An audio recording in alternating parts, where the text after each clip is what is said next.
And we're live. Hello, folks. Oh, adjust my seat there. Sorry about that. Thanks very much for joining me.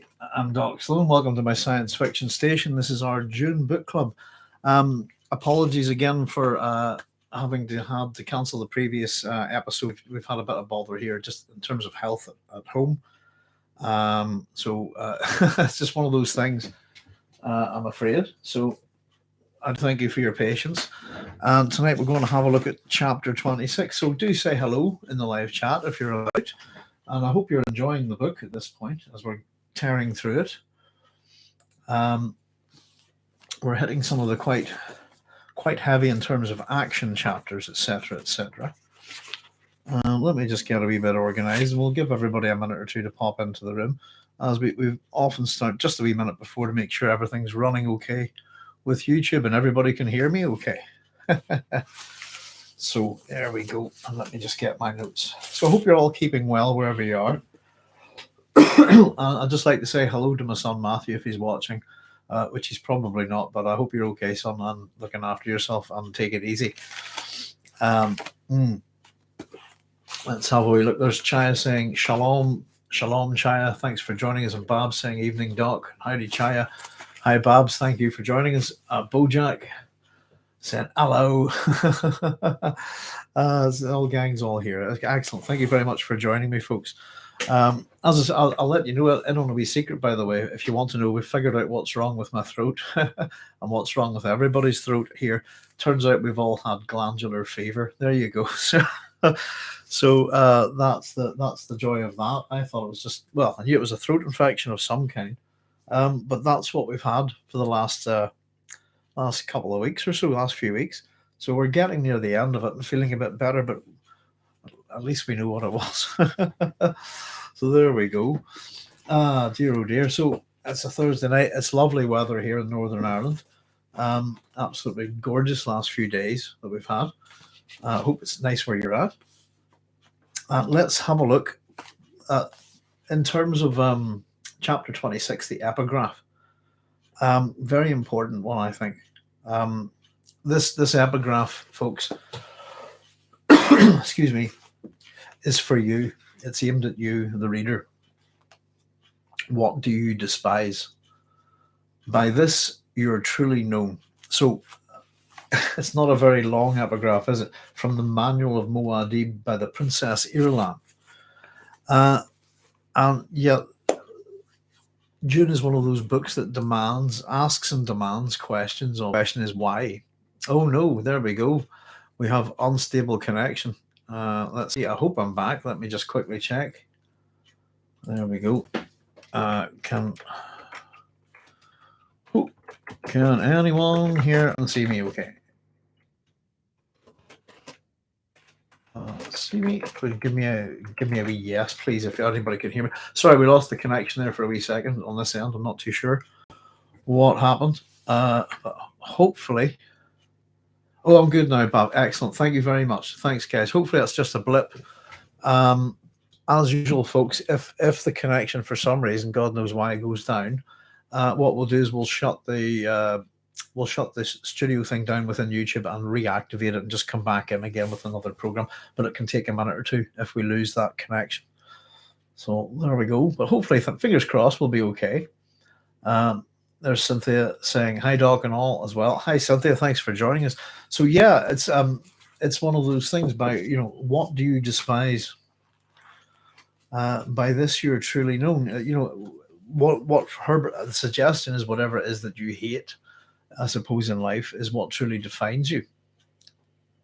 I wouldn't say that's the case, but it's a good question to ask yourself. What is it that you hate and why?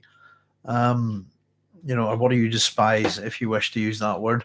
But by this you're truly known. It's one of those, I don't know, I suppose one of these pithy sayings, I suppose, but it doesn't quite add up in reality, I would think. But it's an interesting exercise in terms of analysing your own character, I suppose. I know the things that I despise quite clearly. I suppose we've talked about your own bias, I suppose, haven't we, in terms of how you look at things, and particularly how you look at history. So it's an interesting thing. and it's one of these self-reflecting moments, I suppose. Dune is a critique on the reader, I think, as much as it is on the hero. And we're going to see this, I suppose, whenever we get to the next chapter. Not wanting to jump ahead anything, but we're going to the very, I think, towards the very end of it. Yes, we're going to get a review. I suppose we're asked for a review, and the review is a review of the hand in terms of, I suppose, what it represents: agency, power, all of this. And we do get different representations of hands and how they're used, I suppose, throughout it. But it's going to be something that, as much as what do you despise, within the epigraph of this chapter, the next chapter, really, we're going to have another. If we pay attention to such things, we're going to kind of have to, within Paul's own thoughts, consider the hand, if you like, which is going to be interesting. So there we go. It's a very good question. And we have this, I think this is a great wee chapter, by the way. It's not particularly wee, but we have this interaction between the Baron, first with Nefud, his captain of the guard, his newly promoted captain of the guard, and then also with the Beast Rabban as well. So let's have a wee look. And we begin with this. We're going to get three sort of statements over and over again from Nefud about the certainty of the Atreides' death, basically.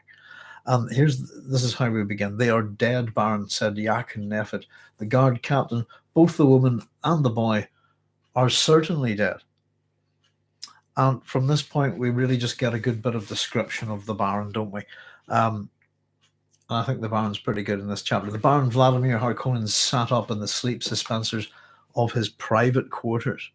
So we're told beyond these quarters, enclosing him like a multi-shelled egg. Is an interesting simile there. Stretched space frigate that he had grounded on Arrakis. So this is his ship, and he's using it as quarters, basically, and as a base.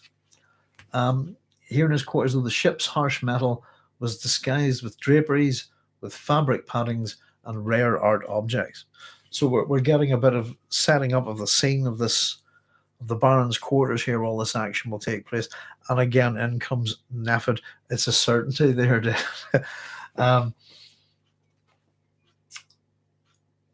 So again, here we go. There's this emphasis on the Baron's physique, if we like. So we're told that the Baron shifts his gross body in the suspensors, and that something focused his attention. We're told it's an Ebeline statue of a leaping boy, and it's in a niche across the room. Pardon me. Excuse me 1 wee second. I'll grab those. There we go. So, very interestingly, how do we look at this word Ebeline and leaping boy in terms of a piece of artwork? The word Ebeline is not a word. So I'm having to assume that it's not, as far as I can tell, anyway. So in this sense, let me see. I think this is one that Frank's maybe just got slightly wrong, or else he's attempted to sort of change the nature of the word to make it match a future setting, because he likes to play with how words subtly alter and change over large periods of time. So Ebeline's not a word, but I've made a wee note here. I went and had a look for this. It's possibly Elbaite. I'll spell that for you guys there. E-L-B-A-A. Oh, E-L-B-A, sorry. Elbaite. There we go.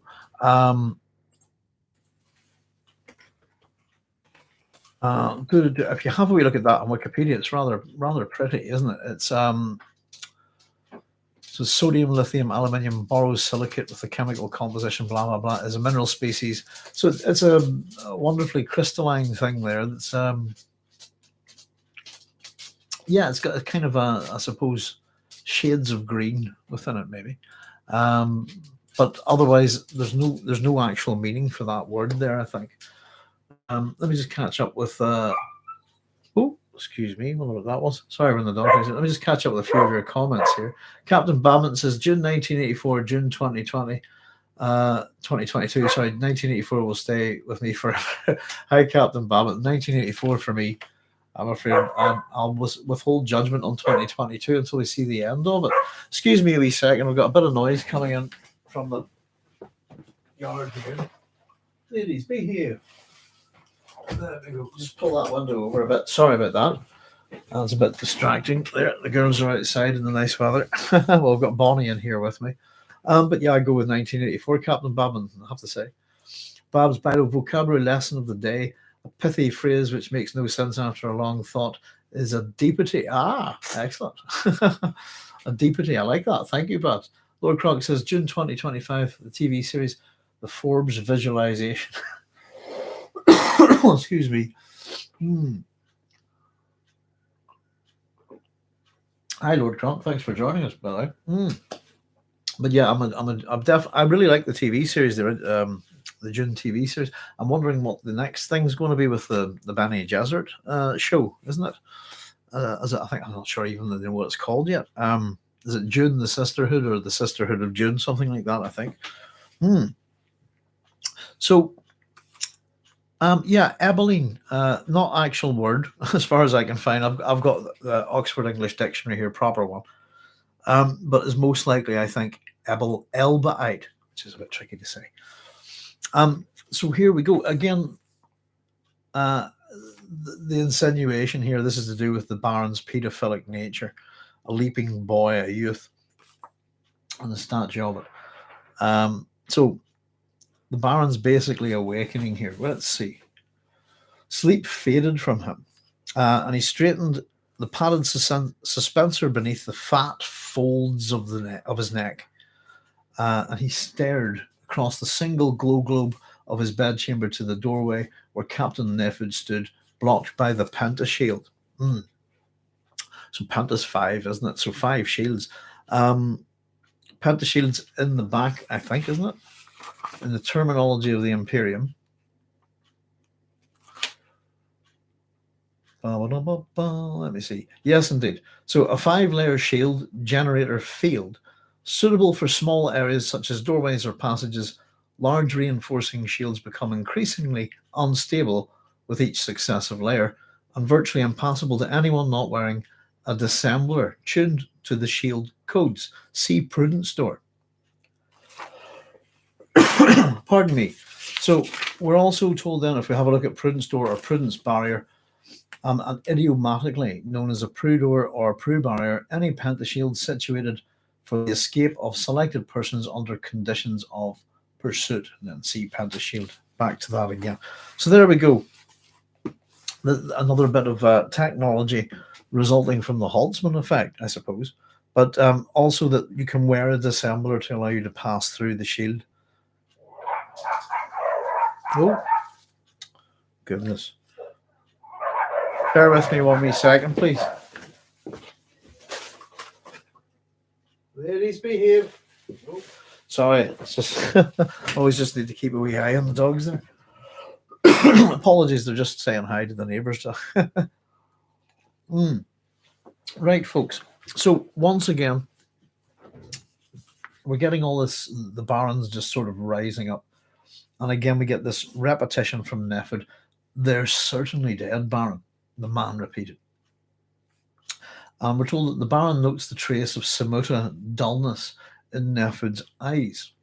So Samuta is the drug that his, we've had a wee chat about it before, that his guard captain is addicted to. And there's going to be an interesting suggestion, I suppose, from the Baron later on about this. Oh, I don't know what that was. All sorts of weird things happening here at the minute. So he notes the trace of Samuta dullness in Nefud's eyes.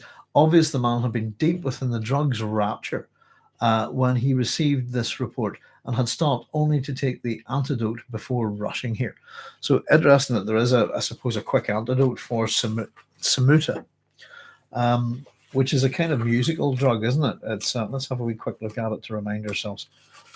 Let's have a look. Samuta is the second narcotic derivative by crystal extraction from burned residue of alaka wood. The effect, described as timeless, sustained ecstasy, is elicited by certain atonal vibrations referred to as samuta music. So there we go. That's Nefud's particular drug.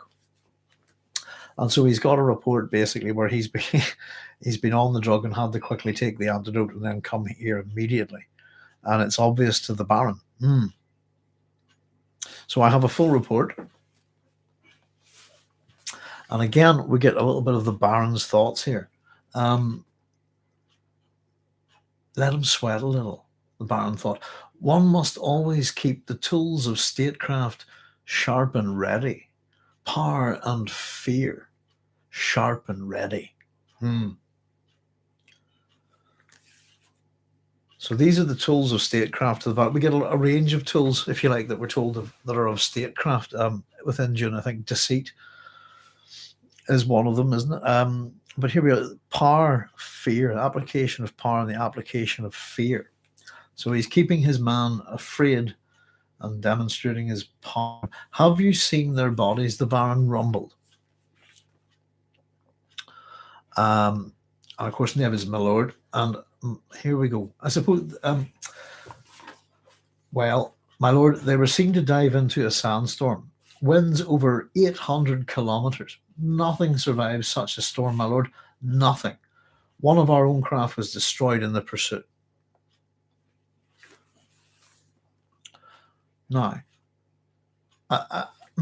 so for what, again, the Baron asks, sorry, I'm just jumping ahead of myself here. So the Baron stared at Nefud, noting the nervous twitch in the scissors line of the man's jaw muscles, the way the chin moved as Nefud swallowed.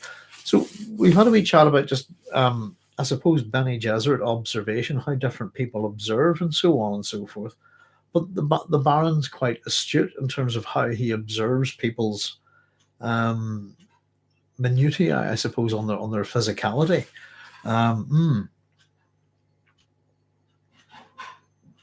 So again, you have seen the bodies, says the Baron. My lord, for what purpose do you come here rattling your armor? Baron roared. To tell me a thing is certain when it is not. Do not think I'll praise you for such stupidity, give you another promotion. Oh, sorry, I read that wrong. Do you think I'll praise you for such stupidity, give you another promotion?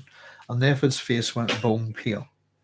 And the Baron's enjoying this in a way. Look at that chicken, the Baron thought. I'm surrounded by such useless clods. If I scattered sand before this creature and told him it was grain, he'd peck at it. So the Baron generally doesn't have a very good opinion of his minions, if you. The Baron doesn't really accept. Have you seen the bodies? We've talked about this with the Baron before. He wants proof, not I imagine this has happened, or I'm sure it's certain. Have you seen the bodies? Have you seen the bodies? He desires a certain level of certainty in his information, if you see what I mean. And I'll bring this up at the end of the chapter, I suppose, in contrast to how he's behaving now. But I suppose the point is, no, Nefud hasn't seen the bodies. And what would the Baron take from that?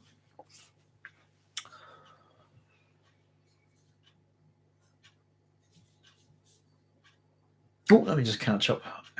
There's Brad saying, hey, Doc, I hope everyone is well. Hi, Brad, thanks for joining us. Cynthia saying that the Baron sees himself as being in a multi-shelled egg. Is he an unborn chick, an embryo, or a hyper-adapted creature? You can see I've been reading Under Pressure. I found the bit in Under Pressure, Cynthia, that I wanted to read, actually, a little bit that I was talking about. I have it on the desktop, actually. We'll have a wee look at it tonight. Excuse me. The Baron is more the carnivore, the black hole that must always consume people, property, and spit out the chaff. Yeah, we're going to get the carnivore reference in this chapter, aren't we? Be more like me, isn't it? Is that a tie into the epigraph? Controlling what people despise is also a tool of statecraft. Very good point, Cynthia. You get tune in for your weekly hate, if you see what I mean. A la 1984. I'll tell you what, very quickly, while we remember, let me just find this for you. We had talked about the dragon in the sea. I think I had the common sense to highlight this. There we go. There we go. I did, so that I could not have to go bother searching through all of this. So very quickly, guys, we'll just run through this before we continue. I'll make a wee note of where we're at, I suppose. Let me see. Have you seen the bodies number 2? That's where we're at, kind of thing. Pale face. Yeah, there we go. I'll just make a wee note there so I don't get lost. Okay. That's number 9. There we are. Right. So this was just about, in terms of kind of a repetition of certain things, motifs, and a certain, the birth scene, if you like, of the submariners in Under Pressure, which is also known as the Dragon in the Sea. So there's a Bureau of Psychology in this book, Abuse Psych they're called, as I recall. Now, the first little bit here, I'll just read through this. This was the bit that I was wanting to explain. So it was to do with the captain's emotional variations were reflected in varying degrees all through the ship's personnel. Right. So Ramsay's the name of the guy that joins the crew in this, by the way, and the captain of the submarine happens to be called Captain Sparrow. The submarine is the Fenian Ram, just for a bit of context. Okay, so Ramsay's attempt to understand the crew and its captain by psychological games and the use of his emotional telemeter ultimately show the true adaptations of submariners, their psychology, and their religious attitudes. Indeed, the men on board do adopt various traits of Captain Sparrow. Herbert reminds us of this throughout the novel by occasionally showing how the men react to stress, usually by rubbing the back of their neck, something which Sparrow does regularly.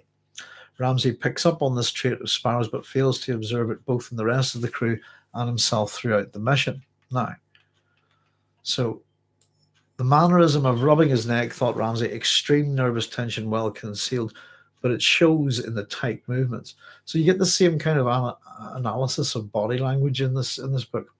Now, Sparrow is a number of things to his crew. He's their captain first and foremost, but he's also a father figure and their priest as well.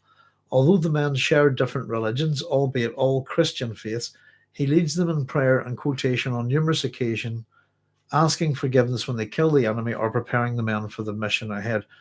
Religious services, thought Ramsay, here's one of the binding forces of his crew: participation, mystique, the consecration of the warriors before the fray.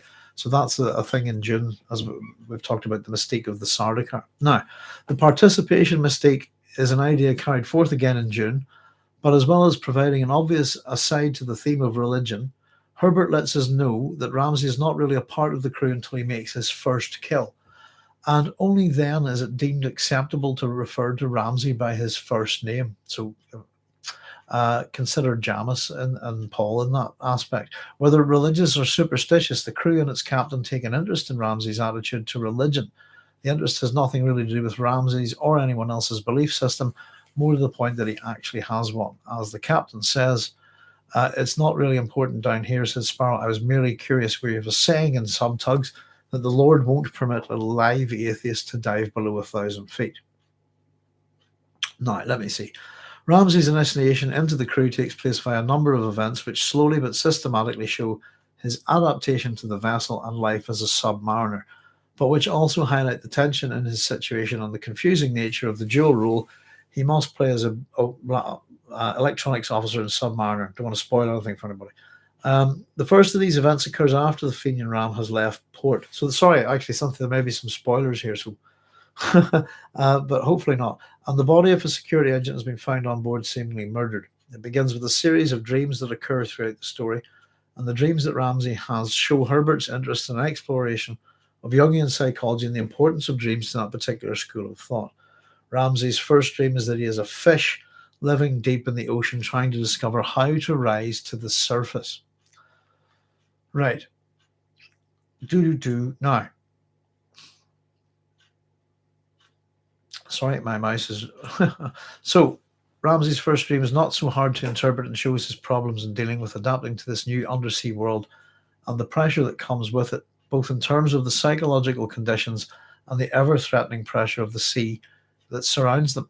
Ramsay's first dream leads to the first of two breakdowns he has on board the submarine. and is again carried along with a birthing analogy.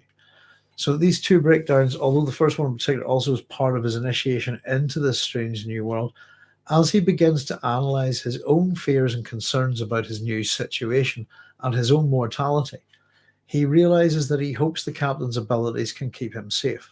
His conclusion reiterates the speculations of the captain about being reborn, which is a major recurring motif in Under Pressure.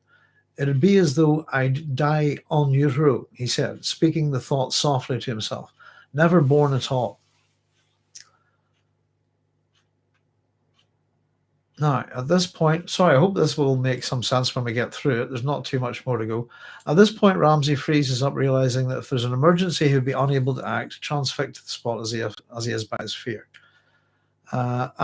Fear overwhelms him, the captain is there waiting to give him comfort and advice. He tells the young ensign that he's been waiting for this, that every man goes through it at some point under the sea sooner or later. The fear is as much a part of adaptation to life under the sea as any other factor, and embracing it and letting it wash over you is as good a way of dealing with it as any. Captain Sparrow's advice reflects his own adaptation to undersea life, in which he has become almost as one with the Fenian ram, and the submarine is as much an extension of the captain as he is of it. It seems that thinking about the constant pressure outside has brought about Ramsay's breakdown, and the way of dealing with it is almost mechanical. Show me the man who isn't afraid, and I'll show you a blind man or a dolt, said Sparrow. We're plagued with too much thinking. It's the price of intelligence. I'm pretty sure there's something very similar to that in Dune. So the realization of birth and rebirth on Ramsay's part reflect the musings of the captain throughout the novel. It is Sparrow who realizes that entering the channel from the submarine base into the sea is like the process of being born. Indeed, the analogy can be taken further to reflect on the submarine and its crew itself being surrounded by the sea is much like the child in the womb. Sparrow's observations show an astute and intuitive understanding of psychology, which seems to elude Ramsay at times. It is because Sparrow understands the needs and pressures upon the submariner so fully that sometimes his observations make Ramsay's knowledge of psychology seem sorely lacking. So here's the quote from the book, it came to Sparrow that the marine tunnel formed a grotesque birth canal. This cavern, carved under a Georgia mountain, was nestled in the earth like a fantastic womb. When they took their vessel out to do battle, they were born into a terrible world that they did not want. Now, let me just see.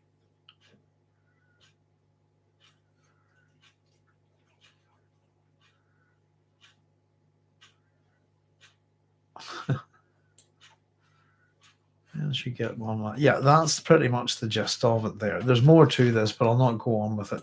It's something that I never actually bothered finishing writing, to be honest. The point is, we were talking about the scene where Paul, the emergence from the still tent. In terms of that book, the emergence of the Fenian Ram submarine with the men in it from this kind of tunnel, and the psychological implications of it, if you see what I mean, are almost identical to that in Dune. So sorry, that's why we were reading that wee bit. It was all to do with that, and that's that wee section within the Dragon in the Sea, or Under Pressure, as it's known. So that was from the previous chapter there, where Paul and Jessica were in the still tent, and then they've emerged. We've kind of been talking about these kind of rebirths. So it's almost an inversion of everything being fluid and water, and the Dragon in the Sea going to land and sand and Dune. And Herbert's interest in fluid mechanics in particular, I think. But there you go. So sorry about that, folks. We've been looking for that for a wee while, and that was it. Just to give it a bit of context, I know we're sort of reading parts of it out of context, but it's just to do with that scene and the re-emergence of Paul as Muad'Dib, really from the still tent. And again, we also said there's a kind of another rebirth there. Again, plans within plans within plans. I suppose births within births within births, this kind of thing. So Nefud's gone pale. We haven't seen a body. And so apart from this, for what purpose do you come here? Now, let's see. Nefud's gone a bit beyond. The Baron thinks he's a bit of a chicken. Look at that chicken. I'm surrounded by such useless clods. I'm scattered. If I scattered sand before this creature and told him it was green, he'd peck at it. So here we go. The man Idaho led us to them. Then the Baron asked, "Yes, my lord." Now that's quite interesting. So it's in terms of what happened with Huey and Idaho and I suppose the helping Paul and Jessica to escape, all of this kind of thing. It seems that the Harkonnens have had tabs on Idaho, or either that at some point they've picked up on him and have followed him. But this has led us to them. Yes, my lord. Is there more to this report? Look how he, again, comment on his man. Look how he blurts out his answer. The Baron thought. He said, they were attempting to flee to the Fremen. Yes, my lord. Sorry, missed my wee bit there.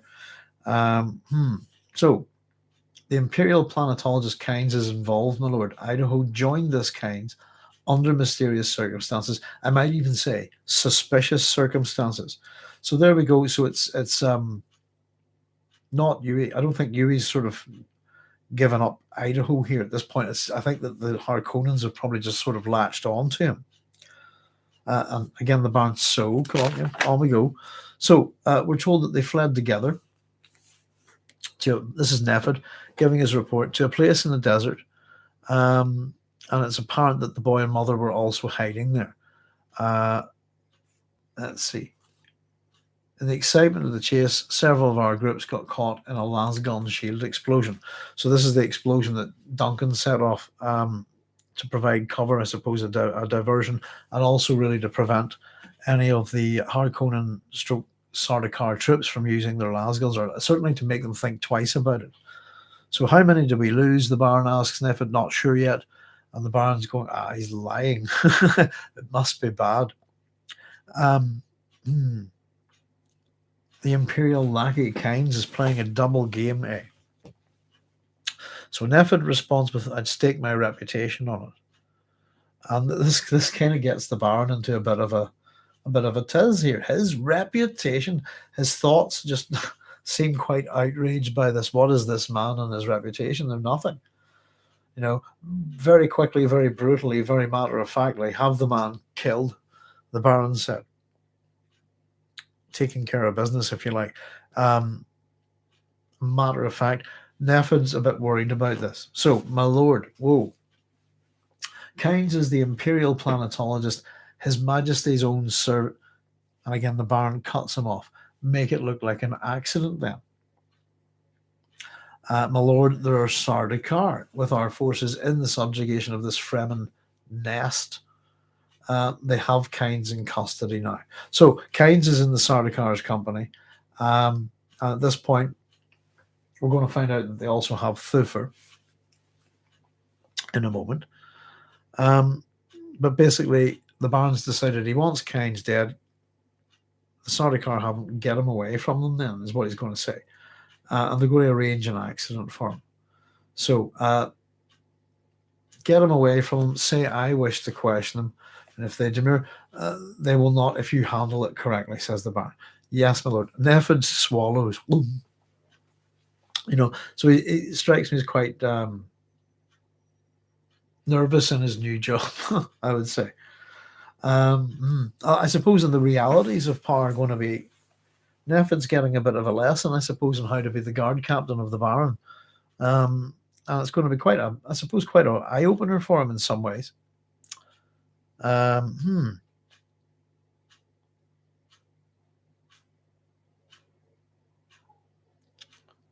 won't if you handle it correctly, yes. So the man must die. He's tried to help my enemies. And we have Nefud sort of hopping from foot to foot, a bit looking uncomfortable. Again, sort of prompting the Baron. Well, what is it? My lord, the Sardaukar have 2 persons in custody. We also have the Duke's Master of Assassins. So this is quite interesting. And this is, I suppose, in terms of what the Baron sees in Thufir Hawat and his use for House Harkonnen. So the Sardaukar have Thufir Hawat in person. Thufir Hawat, seen it myself, it's Hawat. I could not have believed it possible, says the Baron. We're told he was knocked out by a stunner in the desert where he couldn't use his shield. He's virtually unharmed.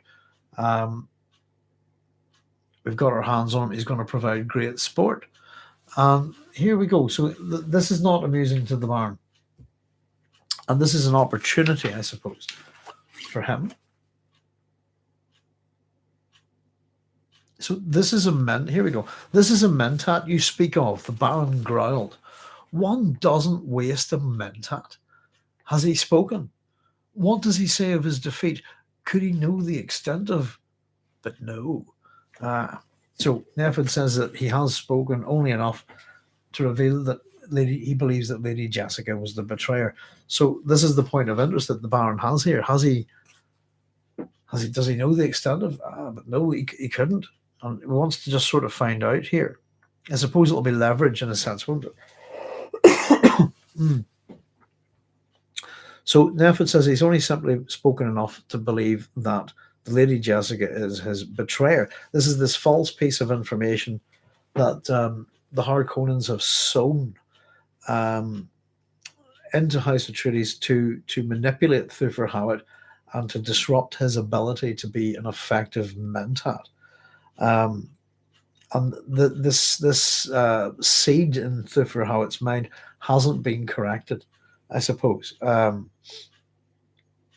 So he still believes it, as opposed to understanding that it was Yui that is the traitor. So Alison sinks back. You're sure Lady Jessica is the one that attracts his anger? And our Baron produces a plan. So let him think she's alive then.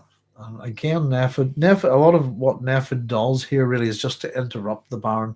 And we'll see a little bit of that from, I suppose as we get a bit of exposition from the Baron with his various plans. His plans have gone very well up until now, but we're going to get a little bit of a development of it. And here he is adapting to something and bringing it into with his, I suppose, his sphere of influence. So be quiet. I wish Hawat treated kindly. He must be told nothing of the late Dr. Yui, his true betrayer. Let it be said that Dr. Yui died defending his duke. In a way, this may even be true. We will instead feed his suspicion against the Lady Jessica. And again, we have, with the Baron, I need to find a wee pen here somewhere. With the Baron, here we go. It's often food related, isn't it? In terms of, if we think back to the chapter where the artillery are attacking the Atreides in the cave, it's all like, chomping and munching and eating and biting. All of these kind of things, that the language with the Baron, particularly when it comes to, I suppose, political and military machinations. But you were going to feed him. Let me just find this. I'm over the page. There we go. Oh, noodles, Sloan, be here. Sorry, folks. We will instead feed his suspicions against the Lady Jessica. There we go. My lord, and we're told this. Here we go. Some of the Baron's thoughts and on how to run a mentat, really. Let me see.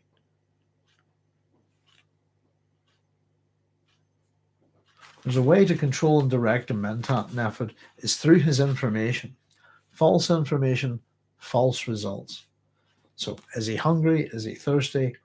He's still in the hands of the Sardaukar. Sorry, I jumped a wee bit ahead there, I think, there. Yes, indeed, yes. Sardaukar is as anxious to get information as I am. Right. There we go. So, here we go. That's me caught up. Some of the comments from the Baron here.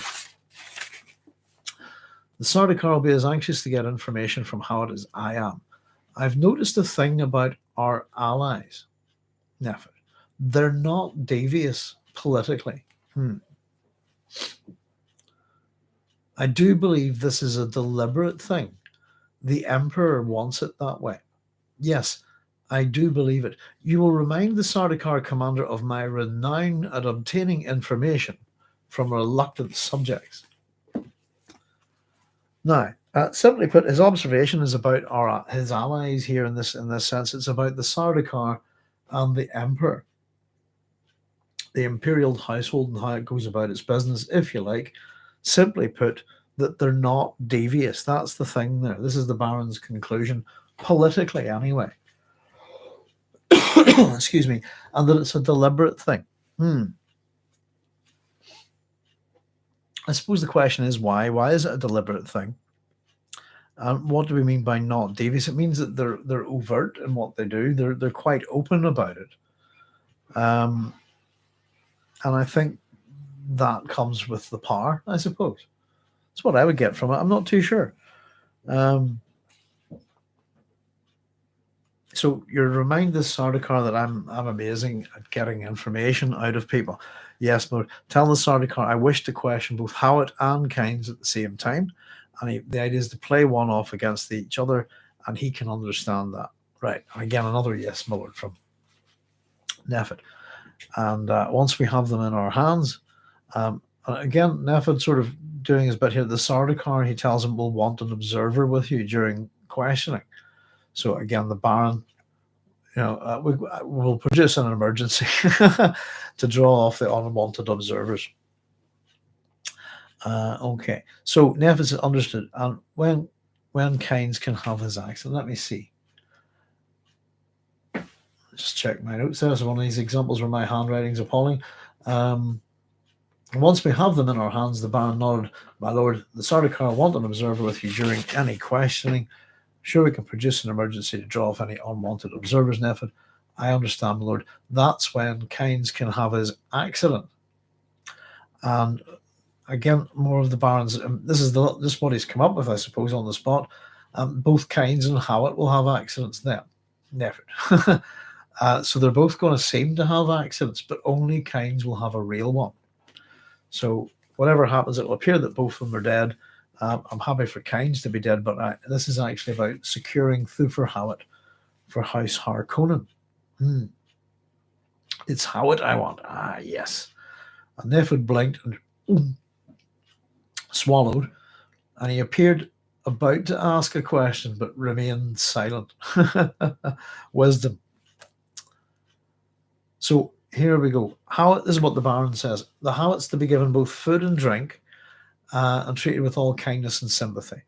In his water, we're going to put this residual poison that was developed, we're told, it's developed by the late Peter de Vries. Always Peter de Vries in my book.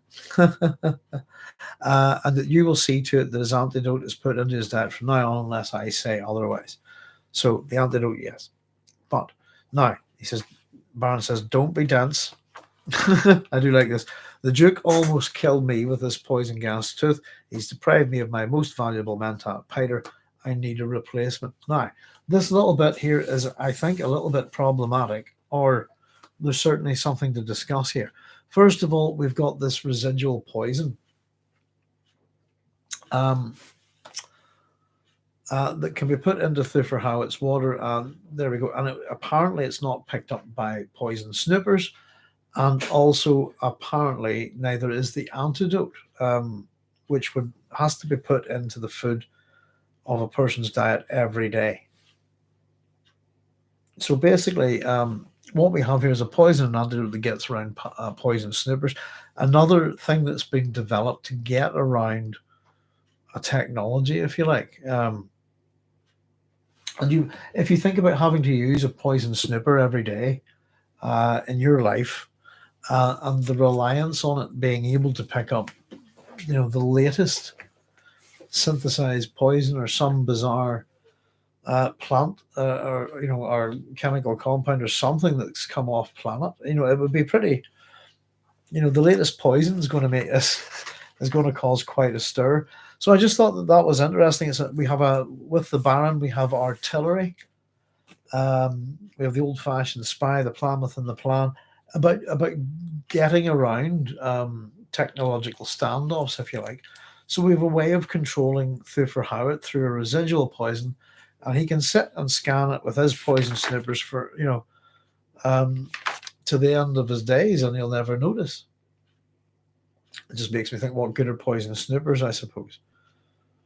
The other thing here, that I thought was worth mentioning, guys, and it's maybe something that I've forgotten about or not picked up on, but was the fact that the Baron has lost Piter. And I'm wondering, is this maybe just too good an opportunity to be true? But he tells Nefud here not to be dense.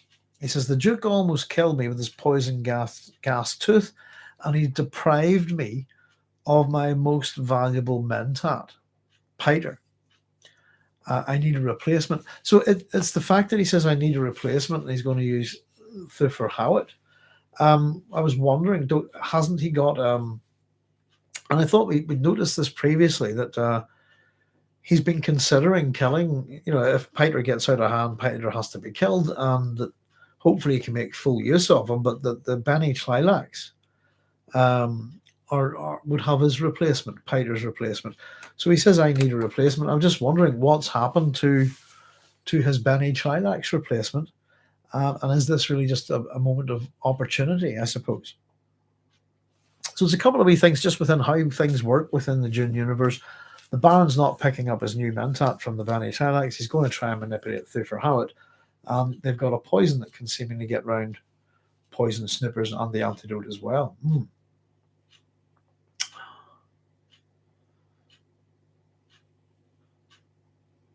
China says, first time we see the Baron happy, not bored by life when he hears of Hawat. Yeah. I don't know. I think that this is the Baron at work here. I think this chapter, it tells us a lot about him, I think. And I think it's quite a fun. I really do like the Baron as a villain, I have to say. He's a fun villain. He's not very pleasant at all, but he's, take away all his grotesqueries, and I mean this. Remove the grotesqueries. They really don't have anything to do with him, with his nature as a villain, I think. It's his intellect that makes him villainous. And he's certainly more than a match for Leto. I think that it's demonstrated in the book that he is. And there is a potential, there's a potential that it's, I think the Baron's also aware of his limitations in terms of armies and things like that and how they can operate within the Empire. He knows when to keep his cool and, I suppose back off a bit, I think. But he's an opportunist, definitely. Regarding the Sardaukar not... Oh, hang on. Yeah, Cynthia says, regarding the Sardaukar not being devious, I took that to mean that the Baron thinks they are not able to make subtle plans on their own. May or not be true. Baron feels safer making his own plans. Yeah, I mean, the deviousness... I noticed a few things about our allies. They're not devious. Politically. So in terms of who they're set politically, in terms of how they operate within the sphere of politics, they're straightforward about what they want and what they get and what they do. We can see, of course, that there is deviousness militarily, I suppose, maybe, because the Sardaukar are disguised. That's deceit, isn't it? And the Emperor doesn't want anybody knowing what he's doing. So that's also deceit. So I think, and what you're saying, it's that in terms of subtle plots and plans, yeah, politicking, they're no good at it. But in terms of military might, I think that's where there is a level of deviousness within the imperial household, certainly within and that goes on, I would say, into applying to the mystique, or the mythologic, or the nonsense, if you like. In other words, the myth that they build up about the Sardaukar, that they're super legendary, these incredible fighters, and they're pretty tough, but they're not, it would remind you on, who would it remind you on? Is it something like the Immortals, in the Persian army? That's what they're called, isn't it? The Immortals and the Battle of Thermopylae.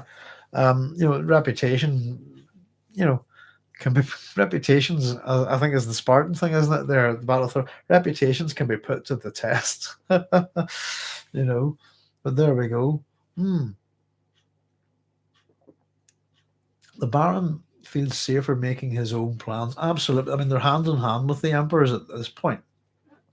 But again, the Emperor's throne is in the Baron's sight. We're going to see that here. This is the chapter really where we see I suppose, the extent of the Baron's vision. And the book Dune begins with two different plans, doesn't it? Really, it's the Bene Gesserit plan, and the triumvirate that we sort of see there, and then the Harkonnen plan, and the triumvirate of Harkonnens, if you like, including Piter.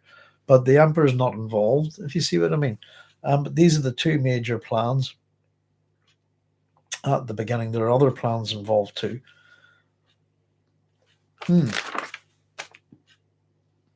But the Baron. We have to assume at whatever point he's going to deviate from whatever the Emperor actually wants. I suppose the House Harkonnen's definitely going its own way here and heading towards the throne, I think, Pardon me. Goodness gracious, my throat is so much better. I know I'm sure I sound a wee bit subdued tonight, but in terms of just how badly my throat has been, it's so much better this just the last day or so. But still not there. But yeah, I think probably about another week or so before we're over this. There we go. Now,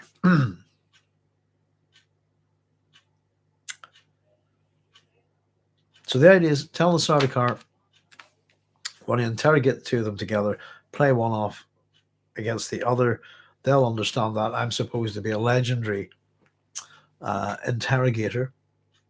They'll want an observer. We'll make sure there's, excuse me, we'll make sure there's a distraction, get rid of them. Then we're going to both give them both accidents. Kynes is actually going to die. We want him to have a real accident, and we're going to disguise Hawat's death and spirit him away, basically. So we need a replacement.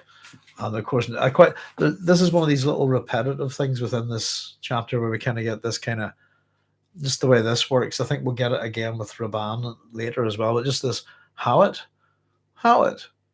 But so here we go. Here's the plan for Thufir.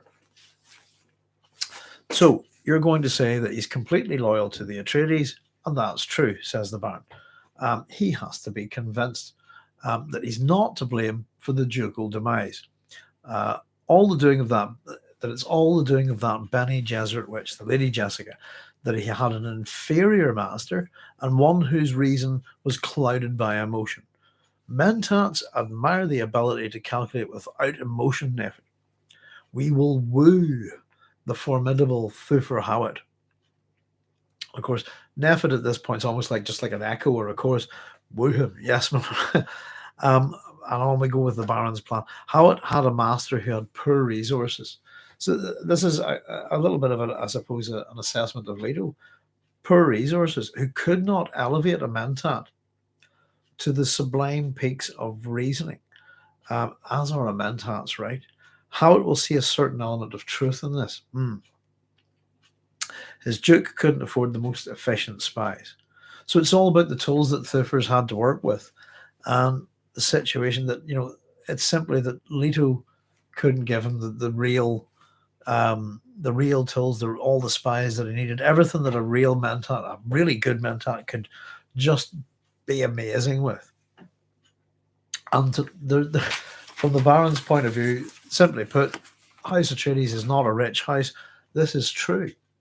And the truth of it will go ping in Hawat's mind. And the truth is indeed a powerful weapon. So we go with this explanation from the Baron, letting Nefud know all this. So we're going to hide him from the Sardaukar. Oh, sorry, I jumped ahead a wee bit there. Sorry, apologies. So the Duke couldn't afford the most efficient spies to provide his Mentat with the required information. We're told Baron stared at Nefud. Let us never deceive ourselves, Nefud. The truth is a powerful weapon. We know how we overwhelmed the Atreides. So this is the Baron's how we won the war, if you like. Hawat knows too. There you go, he must. We did it with wealth. With wealth, yes, my lord. Again, that echo. We will woo Hawat, we will hide him from the Sardaukar, and we will hold in reserve the withdrawal of the antidote for the poison. There's no way of removing the residual poison, so this poison can never take it out. and Hawat need never know it was there. He needs to know nothing. So the antidote won't. And here we go. The antidote will not betray itself to a poison snooper, and Hawat can scan his food as he pleases and detect no trace of poison. So he would actually probably just do this on a daily basis, be quite content within that itself, that he's fine. He'd never suspect. So if he ever doesn't really do what they, there's, or if he becomes too dangerous, I suppose, we have to think about it in terms of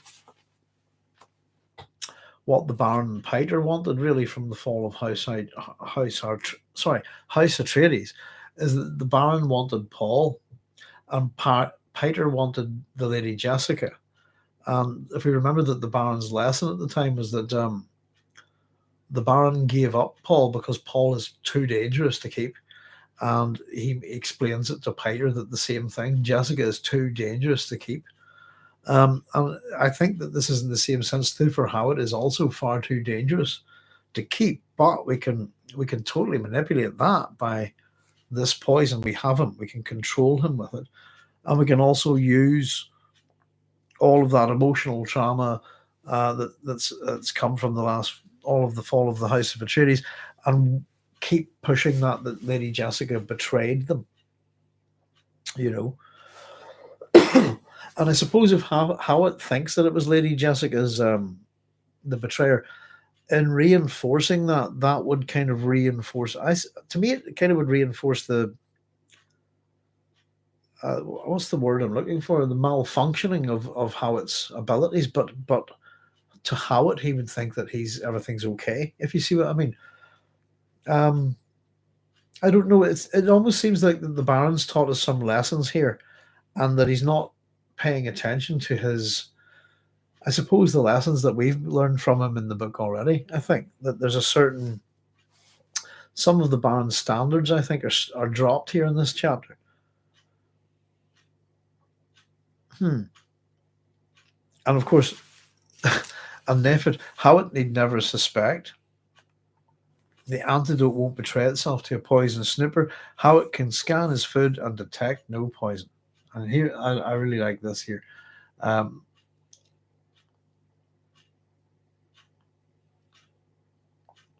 Oh, hang on. I think I've scribbled it. 21, wrong number here. Nefud's eyes opened wide with understanding. There we go. Simply put, the understanding is this: has this been done to me? I suppose is what Nefud's wondering at this point.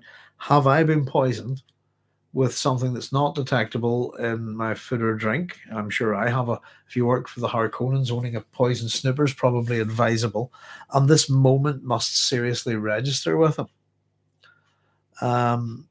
His eyes open wide with understanding. I've just written next this done to him ?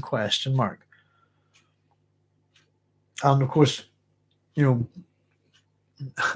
if we go back to our epigraph, what do you despise? Think about what the Baron despises. I think a lot of the times it's his underlings. It's not doing your job properly. This kind of thing. It's a lack of information as well. So here we go. Here's the Baron's lesson this time then.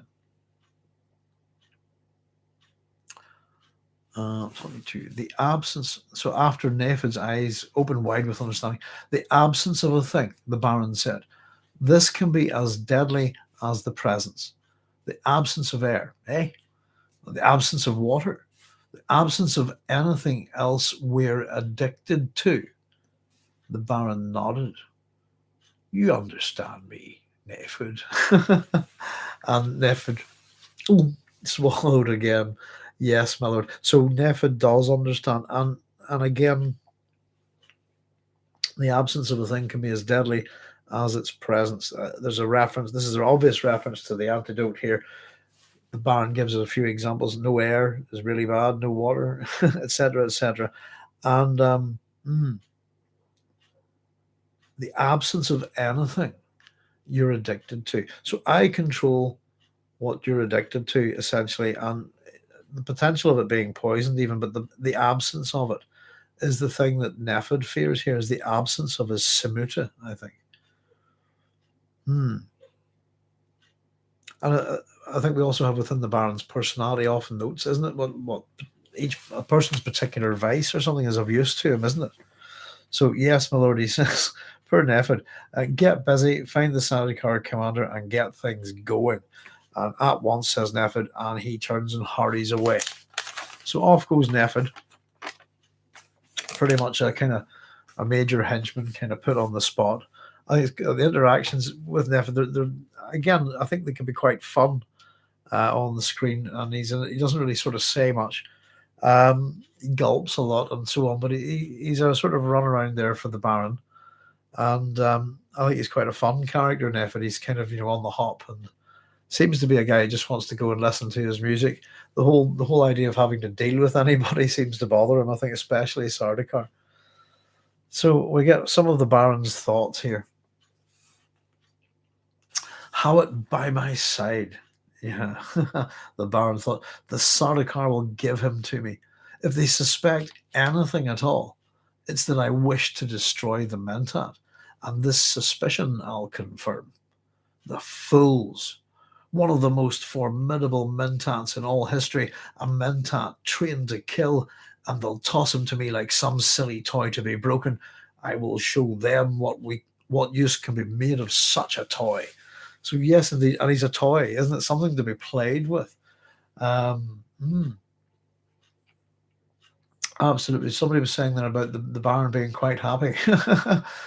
Where are we? Let me see if I can find it. First time we see the Baron happy, not bored by life when he hears of how. Yeah, he's absolutely delighted with this, I think, and it kicks in a little. You get the sense that the Baron really enjoys his kind of plan making and his thought process, if you see what I mean. And once he's done, it's off to the pleasures of the flesh, if you like. But his mind is seems to be fully engaged in these kind of things. And absolutely, the thought of getting his hands on Thufir Hawat, sorry, and especially with considering what his plans are down the road.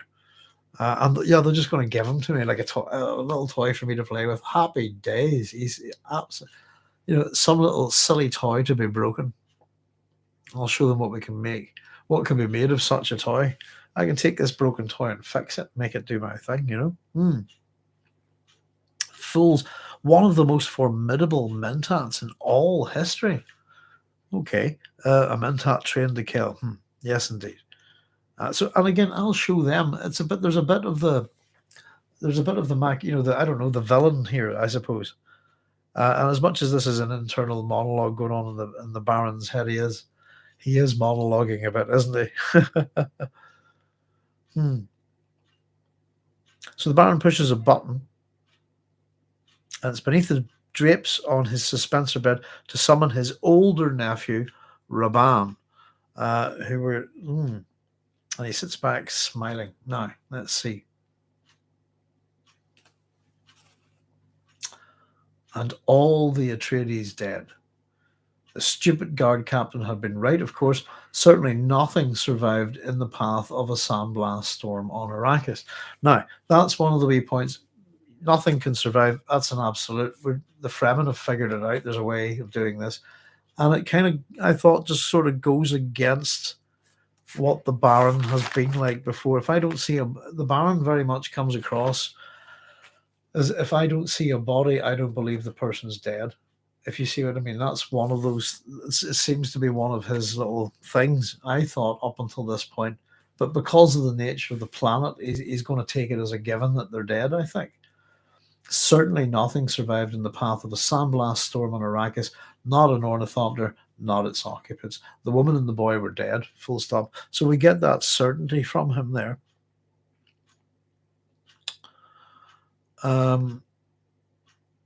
And of course he's wrong. And again, we have that. We know that he's wrong. We can enjoy that sort of sense of dramatic irony. He doesn't. It's a certainty to him. The woman and the boy were dead. There's no exclamation or anything. Just it's a statement of fact. The woman and the boy are dead. The bribes in the right places. The unthinkable expenditure to bring overwhelming military force down onto one planet. All the sly reports tailored for the Emperor's ears alone. All the careful scheming. We're here at last. coming to full fruition. So it is. There's a lot more to the Baron than meets the eye, and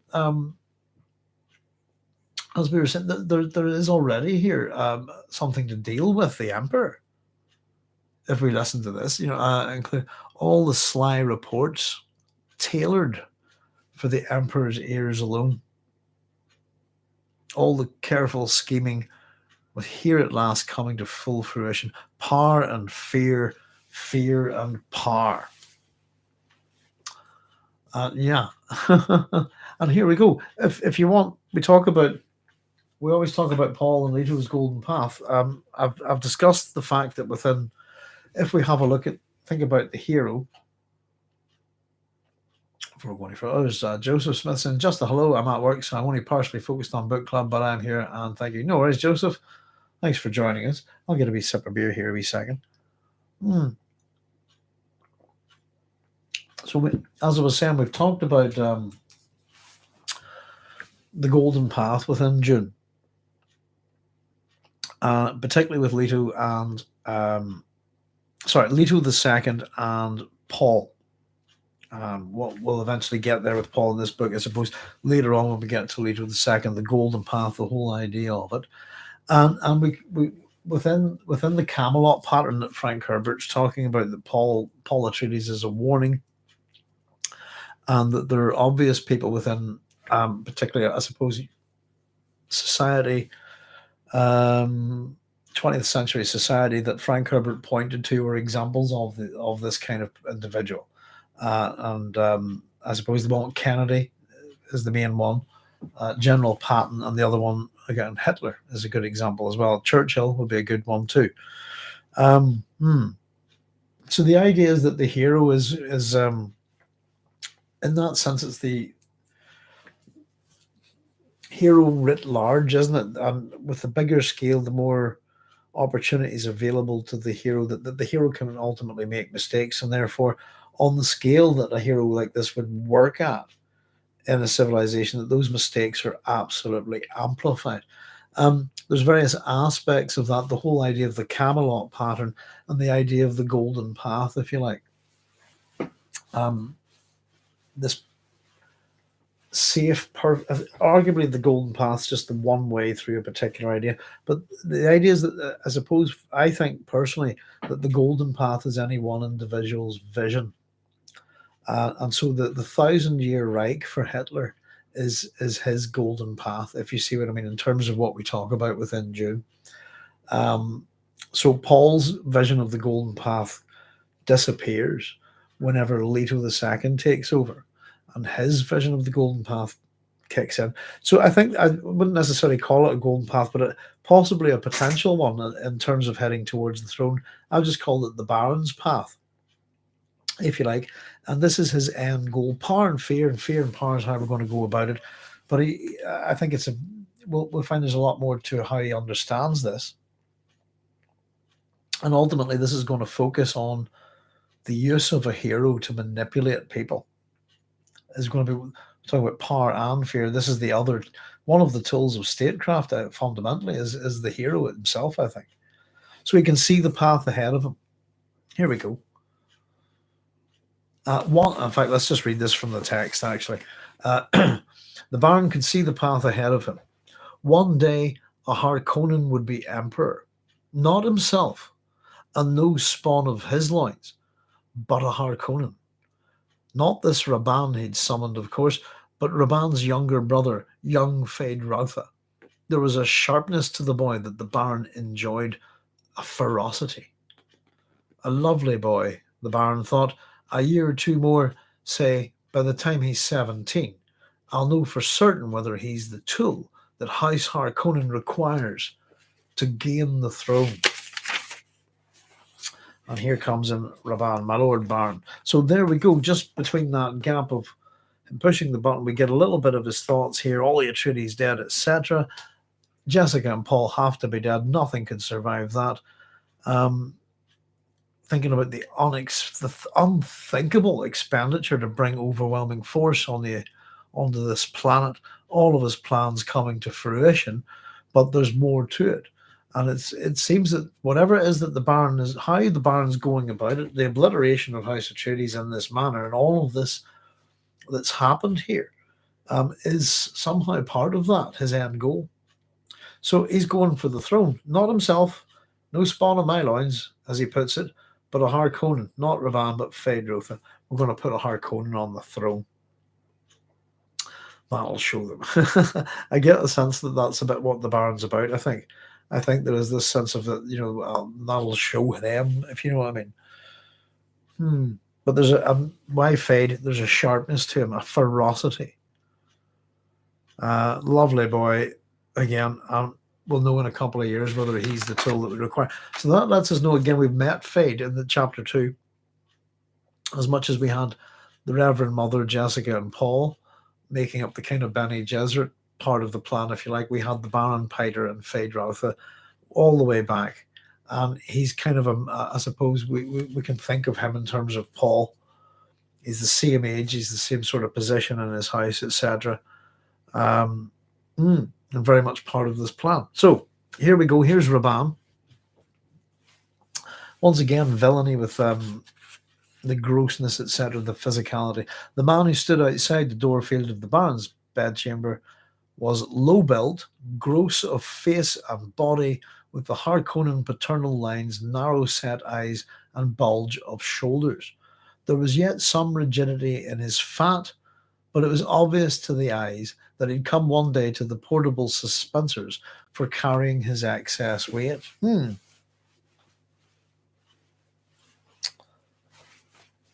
That made me think about something. What was that? Which was to do with the Reverend Mother Gaius Helmohim and how she gets, how she conceives Jessica. I think in the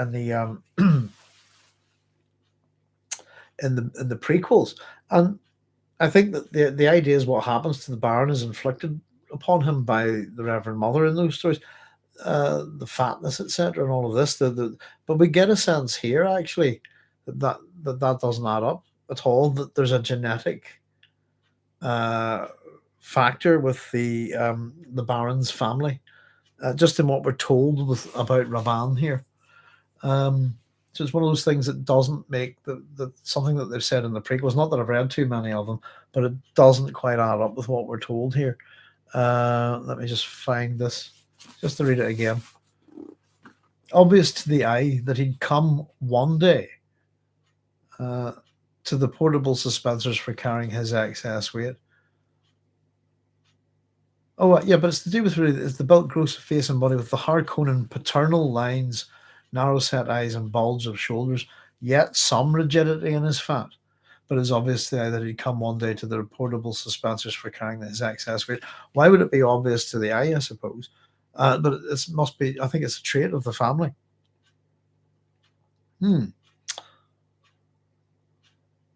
So we get some of the Baron's thoughts about Rabban. He's a muscle-minded tank brain, the Baron thought. No mentat. No genius, this guy, my nephew. Not a Piter de Vries, but perhaps something more precisely devised for the task at hand.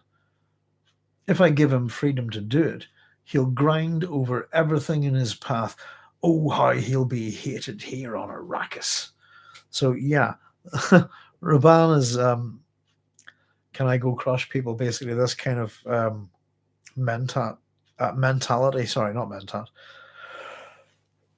Excuse me.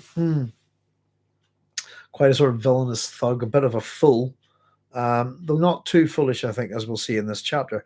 My dear Rabban. So the Baron lets him in. He releases the door field, keeps his body shield at full strength, which produces a sort of visible shimmer in the light of the glow globes, basically to show him, no doubt that the shield is there. It's kind of a deliberate act. Rabban, you summon me, and he steps into the room, flicks a glance at the disturbance of the shield, and looks for a chair, doesn't find any. So the Baron tells him to stand closer where I can see you easily, and the Rabban takes in another step, thinking that by taking away the chairs, he's forcing me to stand. It's a control thing. And he's right. So we'll learn that Rabban has just arrived, actually, not too long ago. So So the Atreides are dead, the last of them. That's why I summoned you here to Arrakis. This planet is again yours. And again, this doesn't quite register with what Rabban thinks has been going on. I thought you were going to advance Piter de Vries to the Piter 2 is dead. Piter? Piter. And that's the wee bit that I just thought I was saying to you. There's a few wee things like the Hawat. But, that thing earlier in the little repetitions of things like that. It's a nice little touch, I thought. It's funny as well. Piter 2 is dead. Piter. What does it remind me of? I think is it something like maybe remember the old Perrier adverts? Perrier, no Perrier, that kind of thing. So the Baron reactivates the door field,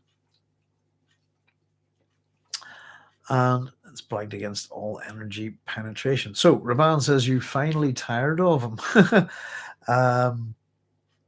And his voice is flat and lifeless in the energy blanketed room. Now, this again irks the Baron in a similar way that I think that Nefud irked him a wee bit earlier. Not quite so much. I think he's more miffed here with Rabban, but I think Rabban's more of a threat to the Baron as well.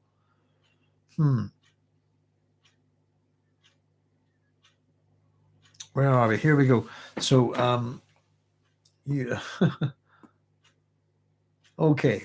I'm sorry, I've just lost my place here. Hang on, I'm on the wrong page. There we go. You finally tired of him, eh? Rabban asked. His voice fell flat and lifeless in the energy blanketed room. Here we go. This is the Baron. I will say a thing to you just this once, the Baron rumbled. You insinuate that I obliterated Piter as one obliterates a trifle. There's our food term again. He snapped fat fingers. Just like that, eh? I am not so stupid, nephew. I will take it unkindly if ever again you suggest by word or action that I am so stupid. So absolute threat there from the Baron to his nephew. Fear showed in the squinting of Rabban's eyes. He knew within certain limits how far the old Baron would go against family. So this little bit's quite interesting. This is his nephew. And we've kind of seen how, Leto thinks of, I suppose Leto, we talked about him being very much kind of absentee father with Paul, and it seemed a bit frosty in his relationship. Here the Baron doesn't actually have any children of his own that he knows of, but here's one of his nephews, arguably probably one of his closest relatives. And just the suggestion you finally tired of your Mentat and kill him. Don't ever think I'm that stupid, ever. An absolute threat from the Baron. And we talked about the psychotic. Then Dune is an example of the psychotic family novel. And here's your psychotic family here. One of them, anyway. So fear showed in the squinting of Rabban's eyes. He knew within certain limits how far the old Baron would go against family. So if you're actually of the Harkonnen family, I suppose there are limits that there are lines that he won't cross, if you think about it. And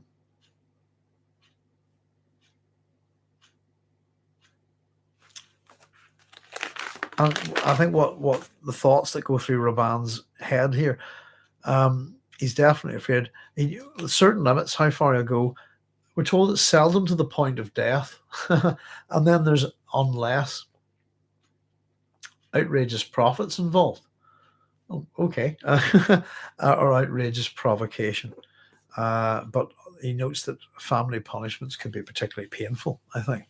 So, of course, Rabban acquiesces, forgive me, my lord, lowers his eyes, but we're told it's not just to show subservience, but it's also to hide his anger. And the Baron's having none of it. So, Rabban keeps his eyes lowered at this point. Another swallow from the Rabban, but here we go. You do not fool me, Rabban. I make a point. Never obliterate a man unthinkingly.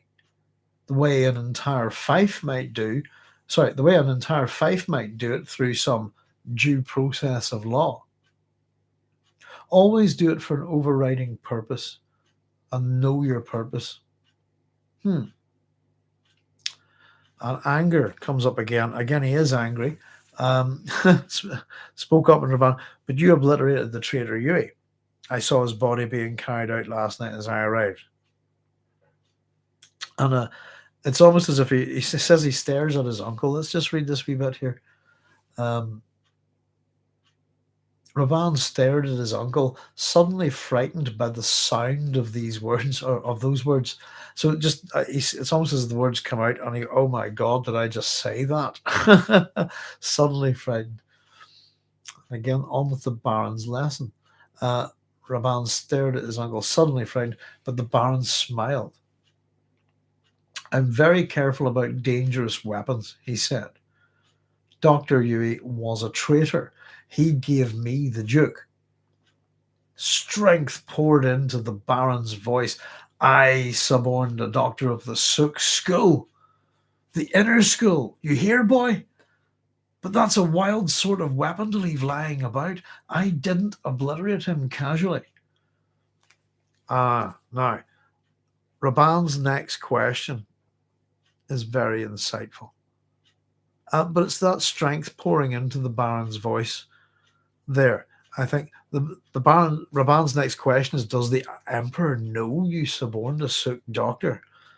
Baron says it's a penetrating question. If I underestimated or misjudged Rabban, in order to do this, he needs to be malleable, wielded a certain way, if you like. And this is interesting because that strength that pours into the Baron's voice. I suborned a doctor of the Sook school, the inner school. You hear, boy? Me. It's kind of, I did this. It's almost a supreme moment of he wants to revel in it and bask in the glory of it, I think. And it's how do we put it? We'll see in a wee second. For the Baron, this revelation, I think, is a mistake. The Emperor doesn't know it yet. The Sardaukar are sure to report it, but before this, he will have my own report in his hands via Chom Company channels. Now, the Baron's been on Arrakis for 80 years. That means he has Chom Company, shares in the Chom Company and directorships there, which means he has access to Chom, which means communications via the guild, etc.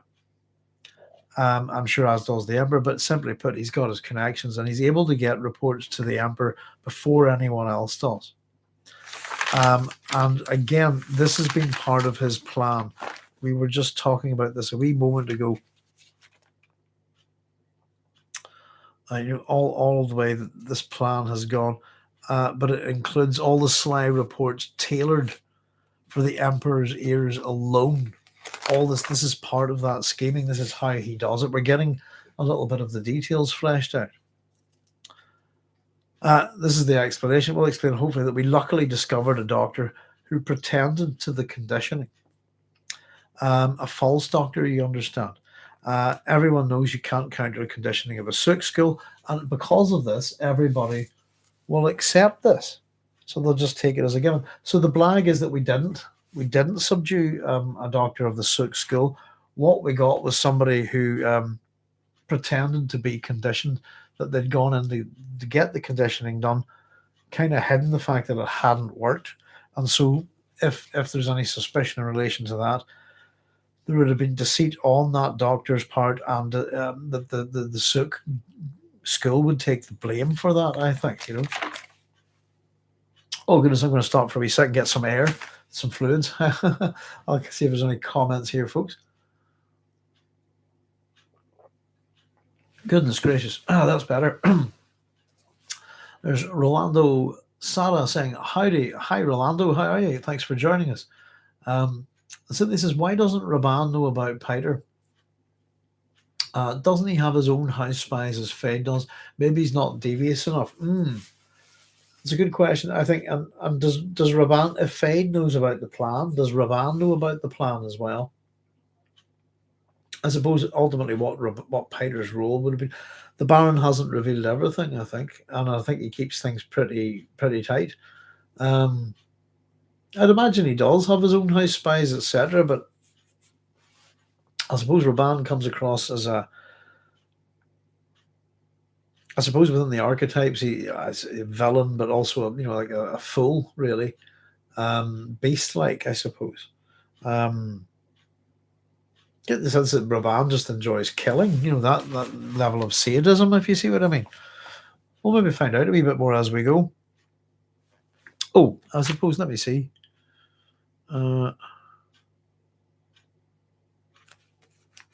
Right, so let me just catch where I was there, folks. Oh, I'll tell you what, in fact, folks, I'm going to take a very quick break. That's a good place to stop. I just need to run to the wee moment. I'll be right back. Give us a wee second.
Hello. Thank you. Sorry about that, folks. That's for our precious bodily fluids. There we go. Hmm. I suppose Piter's just died as well, Cynthia, and you're asking why doesn't Rabban know about Piter? He's just landed here the night before, hasn't he? And Piter's just recently been killed. But I still think the question there, the interesting one is what happened to I suppose the Bene Tilex Mentat that they're supposedly. I think he says it should be ready by now. Earlier, didn't he? That was a wondering what happened there. So all will accept this because it's an accepted truth, right? Let's see, 34. Where are we? So I see, Rabban murmured, and the Baron thought, indeed, I hope you do see. I hope you do see how vital it is that this remains secret. The Baron suddenly wondered at himself. Why did I do that? Why did I boast to this full nephew of mine? The nephew I must use and discard. The Baron felt anger at himself. He felt betrayed.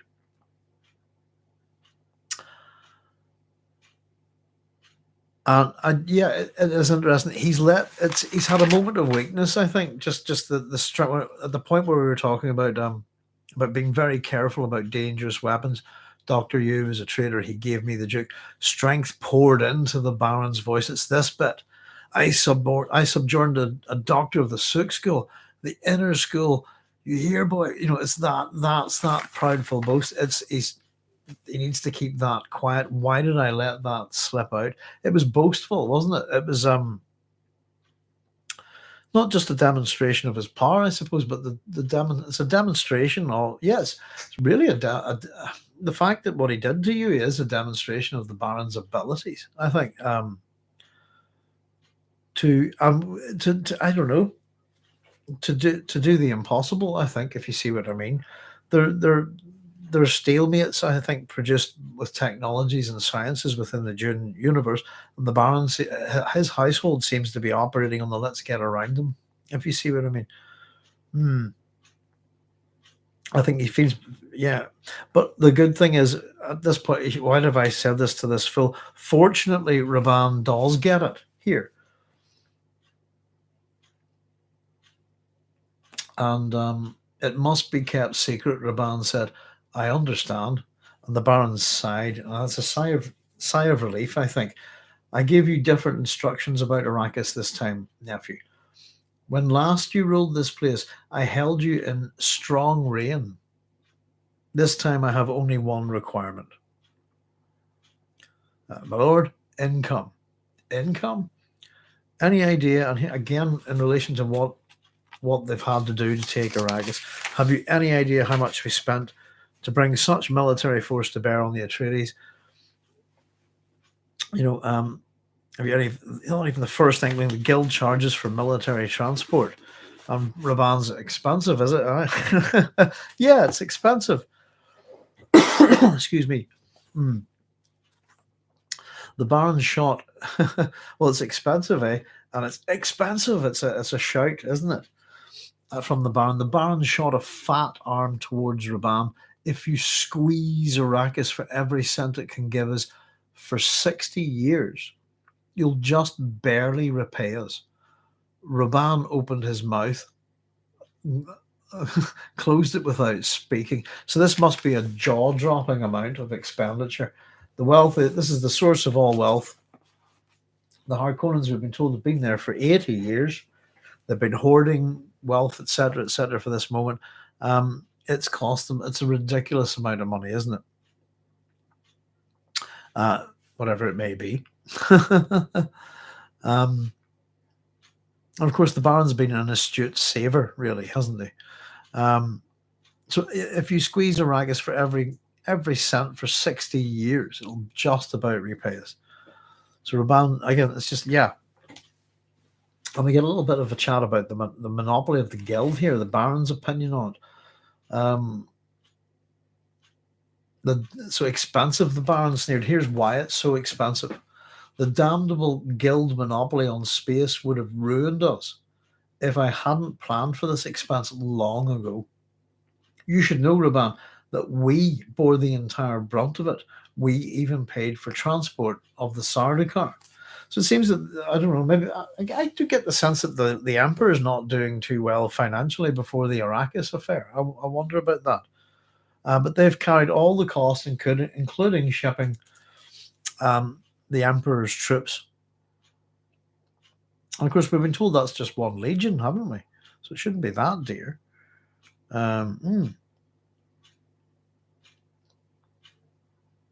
So Baron's thoughts on the guild. They turn to the guild not for the first time, we're told. He wonders, would there ever come a day when the guild could be circumvented? They were insidious, bleeding off just enough to keep the host from objecting until they had you in their fist, force you to pay and pay and pay, plans within plans within plans, pay within pay within pay. So pretty much the description of a parasite there, I think. They always have exorbitant demands. And we're told that military ventures, because when you're sending troops, anything to do with the military, that's much more expensive, that they have hazard rates. And the oily guild agents explain that, yeah, it's hazard. Every one agent you get into the guild bank structure, we're told by the Baron, they manage to get 2 agents into your system. So in terms of spies and infiltrating all of this kind of stuff, it seems the guild are pretty adroit at it as well.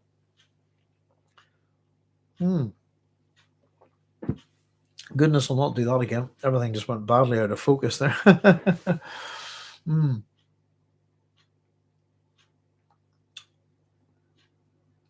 Bob says, as Frank has said, there are elements of camp in Dune. Yeah, the Baron seems the best example. I think so. The way he revels in the deliciousness of his own deviousness. So they said, Babs agreed, the Baron's delight in his own plans is like Samuta. 10B times 60. Wow. it's yeah, it's what, we've talked about the Baron in the film, and we strip out his, all his sexual appetites and all this stuff, and we just kind of have a kind of mumbly fat guy floating about, and it really does no justice to the Baron's character at all. He's a clever guy, really clever, and yeah, it is. That's what we were talking about, the monologuing going on.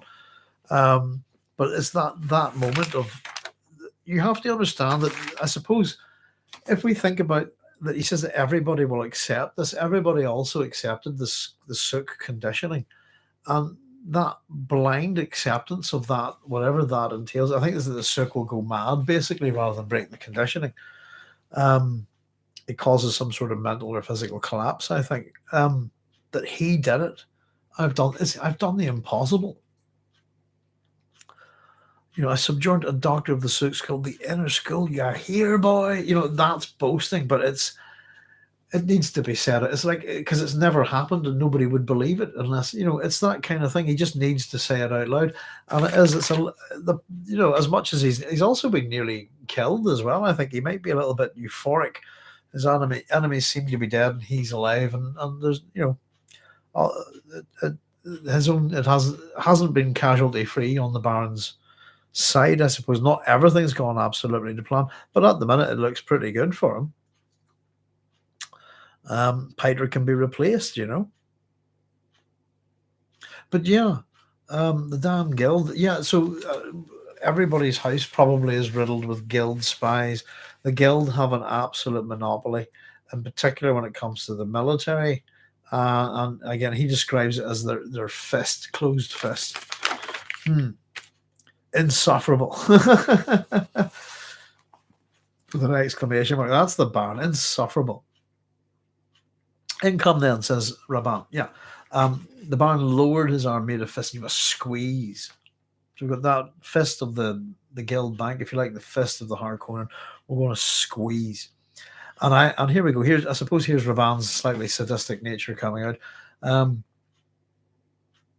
I may do anything I wish, as long as I squeeze anything. And here's where he goes straight away. Cannons, the cannons that you brought. This is the artillery he's referring to. Could I? So the Baron's taking away the dangerous toys from his nephew.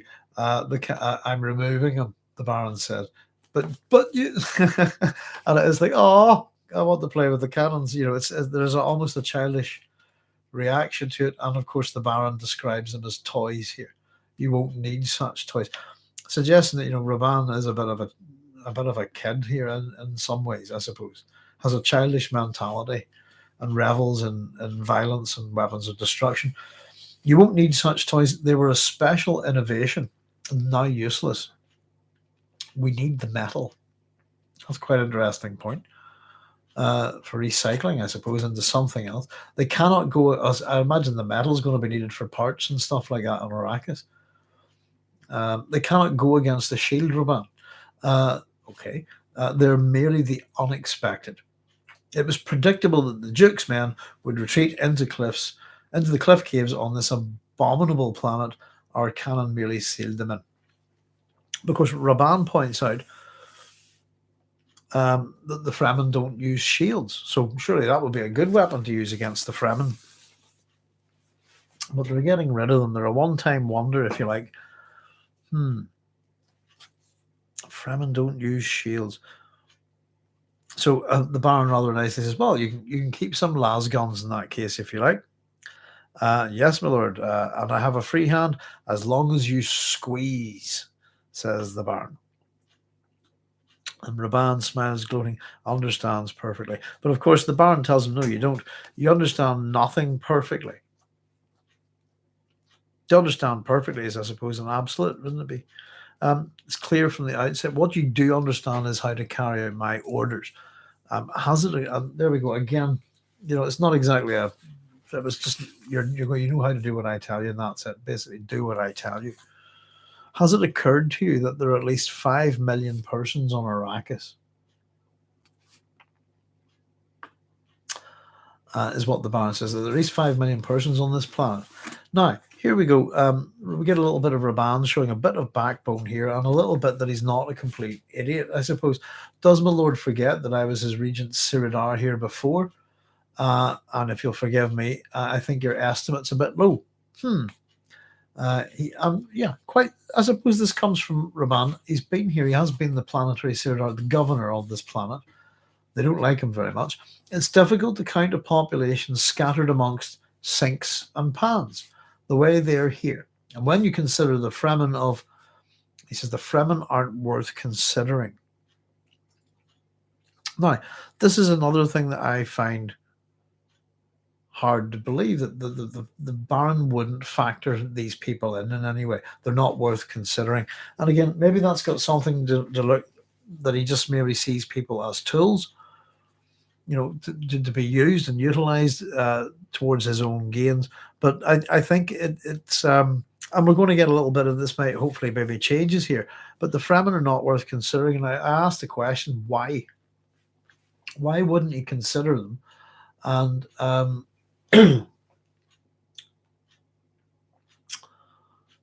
yeah, it just seems a bit out of character again. They're not worth considering. I think he would take in, for such detailed plans to work, I think you'd have to consider all sorts of variables. And the Baron's plans beforehand have those kind of variables. He even expects certain parts of his plans to fail, that not all of them might work. He has contingencies and stuff. So just to not consider the entire pretty much native population of this planet, I think is a bit of a flaw, either in the character or the way the character's written, if you like, or else that something maybe has changed in the Baron. So Rabban says, well, forgive me, but the Sardaukar think otherwise. So Comet gets the Baron staring. You know something? And again, it's like he kind of has an expectation for people to just offer up the information, but he kind of has to work at it a bit. So Rabban tells us that when he arrived the previous night, he's contacted some of his lieutenants from the time when he was governor here before. These men have been acting as guides for the Sardaukar troops, and they report that a Fremen band ambushed the Sardaukar force southeast of here and totally wiped them out. And we have this Baron, the Baron's response: wiped out Sardaukar? Yes, impossible. And Rabban gives a shrug, which one of those things that we get quite a bit in Dune as well, people shrugging. So the Fremen have apparently defeated Sardaukar, and the Baron sneers at this. It's impossible. He doesn't believe it. Couldn't possibly happen. Never. No way. So Rabban goes on. The report was presented to me, said that the Fremen force had already captured the Duke's redoubtable Thufir Hawat. And the Baron nodded, smiling again. I believe the report, says Rabban. I believe the report. You've no idea what a problem the Fremen are. So the Baron says perhaps it wasn't the Fremen that your lieutenants saw. They're probably Atreides men trained by Hawat, disguised as Fremen. That's the only possible answer. Again, Rabban shrugged. Well, the Sardaukar think that they were Fremen. The Sardaukar have, and we're told, here we go, the Sardaukar have already launched a pogrom to wipe out all Fremen. So pogroms. Let's have a wee quick chat about, well, very quickly, we'll just run through that and then we'll have a quick chat about pogroms. So the Baron says good, and Rabban goes, but we'll keep the Sardaukar occupied and we'll soon have Hawat. I know it. I can feel it. It's been a day.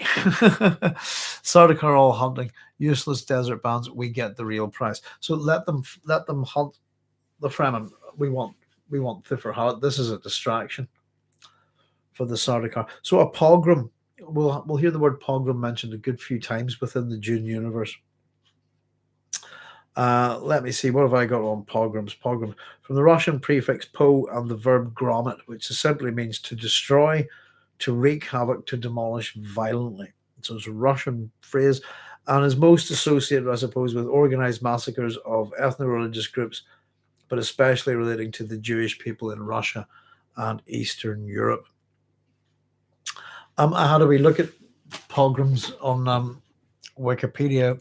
Read about such things before. Let me just, if I seem to recall correctly, bear with me a wee second just to have a wee look. Violent riot. It's sort of the history of them. It's sort of worth having a look at. Let me see. Goodness gracious. The thing is not always related to it, but I sadly had found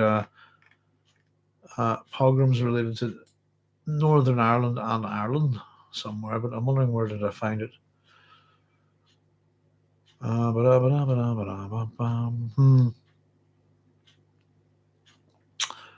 rest of the world. There we go. Very sadly, so.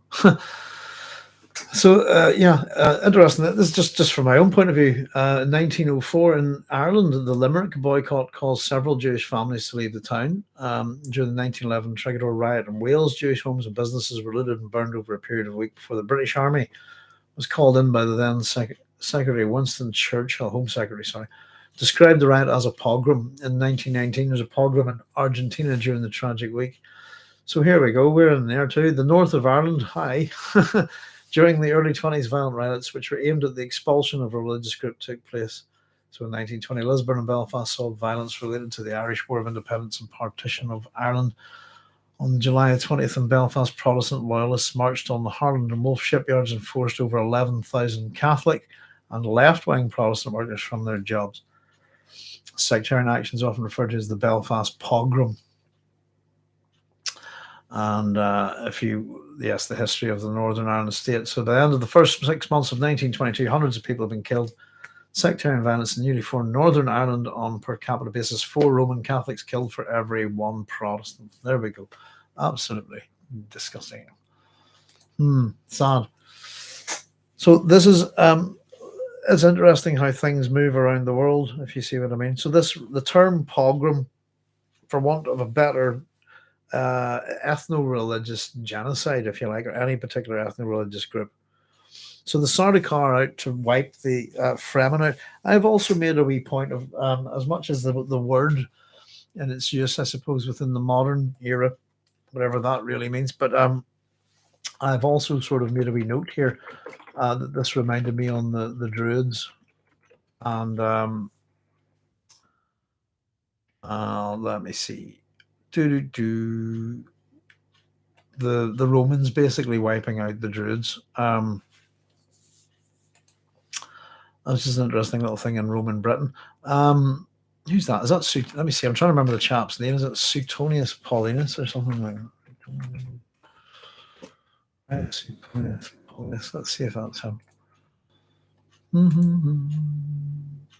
That's the Boudiccan Revolt, yeah. But were they up wiping out the Druids whenever that happened, I believe? Yes, there you go. 60 or 61 AD, Suetonius made an assault on the island of Mona in Anglesey, which is a refuge for British fugitives and a stronghold of the Druids. The tribes of the southeast took advantage of his absence and staged a revolt led by Queen Boudica of the Iceni. So there we go. That's the whole Boudiccan revolt and stuff, and the slaughtering of the Druids, etc. It's a kind of similar thing. The Romans didn't like. The Romans are kind of as much as you talk about things like the Pax Romana, and they have what we call the Roman interpretation in terms of how they look at religions. They're absolutely, completely, and utterly intolerant of human sacrifice cults and headhunters and stuff like this. So that's kind of why the Druids get theirs, I think. My text says program. Simply says, but pogrom fits the context. Yeah, it is pogrom in this one. It is pogrom, but I'll just double check. But it's I don't know. There's some really horrendous misprints. There we go. I happened to open it exactly. Yeah, it's a pogrom. Absolutely, pogrom. I'm not joking, by the way, guys. Peter de Vries is Peter de Vriend pretty much every time in my book. There we go. Yes, indeed. It's well, there we go. Cynthia, it's not worth We seem to have all sorts of little typographical problems and errata within the Dune various publishing, So there we go. That's definitely a pogrom as opposed to a program. How would that read? Let's see. Was it they've? Or are we 43? Oh, that's fine. My note. Yeah, program. They've launched a program. Yeah, program definitely there. It's we get. I think it's another term that we get discussed throughout the Dune series. Um, I'm sure it's a term that's looked at, and it's again going back a long time, but we would probably get there possibly in Dune Messiah. But I think it's again mentioned in God Emperor, I think. But there we go. So yes, the Sardaukar have had enough. They've gotten themselves into a bit of bother, and they've decided that based on what's happened here, that they're going to start a pogrom, organize. They're going to wipe out all the Fremen. That's what they're going to try and do, which is going to be pretty difficult if we're told that the Baron's estimate is that there's about 5 million of them. Rabban's just told us here he thinks it's closer to 10 million. But again, from the Baron's point of view, this is occupying the Sardaukar. Happy days. It lets me get at Thufir Hawat, which is the real prize. So Rabban does talk about underestimating the Fremen here. Hesitated for I've always felt that we underestimated the Fremen, both in numbers and in cut off again. Ignore them, boy. They're rabble. It's the populous towns, cities, and villages that concern us. A great many people there, eh? A great many, my lord. They worry me, Rabban. Worry you? Oh, 90% of them are no concern. But there are always a few houses minor and so on, people of ambition who might try a dangerous thing. If one of them should get off Arrakis with an unpleasant story about what happened here, I'd be most displeased. Have you any idea how displeased I'd be? Another gulp from Rabban. He'd be very, very unhappy. So, simply put, again, that mistake, I just put that's the same mistake as Leto. I suppose ignore them, they're rabble, they're scum. That's what Leto kind of did with the Harkonnens. He just thought they're idiots, they're idiots, they're scum, they're lowlifes, they're rabble. What do they know? And that underestimation, and I'd call it condescension. Sorry, condescension, not condensation. Condescension by Leto. If you see what I mean, towards the Harkonnens was very much a part of his fall, I think. So underestimate the numbers, and we don't quite get to hear what it is. But no, it's the cities, the towns, and the villages. So here we go. This is a bit of a well-known thing from the ancient world, if you like. We've got a new ruler in charge, and I've maybe got up to a few bits and pieces that are a bit naughty, and I don't want anyone complaining about it. So we basically, as far as anyone, we don't want anybody getting off planet and blabbing about what's happened on Arrakis. So you must take immediate measures to hold a hostage from each house minor. The Baron said, so this is the Landsrad we're talking about. As far as anyone as far as anyone off Arrakis must learn, this was straightforward house-to-house battle. Nothing else. Sardaukar had no part in it. You understand? The Duke was offered the usual quarter in exile, but he died in an unfortunate accident before he could accept. He was about to accept, though. He really was. That's the story, and any rumor that the Sardaukar here must be laughed at. As the Emperor wishes it, Rabban says, as the Emperor wishes it. So simply put, this is quite an interesting thing. You'll see this all over, to hostages. In this case, it's the aggressor that's not behaving, I suppose. But we'll take sort of firstborn or something like that, firstborn son or daughter from each house. Hold them hostage, look after them. But if you do so much as say the wrong thing, they're dead. This kind of thing. And yeah, it's a sort of practice that works in some ways in the ancient world. Actually, to be honest with you, you'll probably get the whole idea from Game of Thrones kind of runs with that, doesn't it? With the Greyjoys, that kind of thing. But it's yeah, very much the sort of thing that's done in the ancient world in quite a lot of cultures. Um, the exchange of hostages can, even was it Roman education, for example, and it's not quite the same thing, but you would send your son to be educated by a political rival, if you like. He would educate your son, you'd educate theirs. That's kind of who can educate each other's son the best. It helped kind of form bonds between the families that were otherwise a bit dodgy, but it was also a form of mutual hostage taking that kind of had the bit of the edge removed from it, if you see what I mean. So he wants hostages. Take measures to get hostages from each of the house members. We don't want anybody blabbing about the Sardaukar here.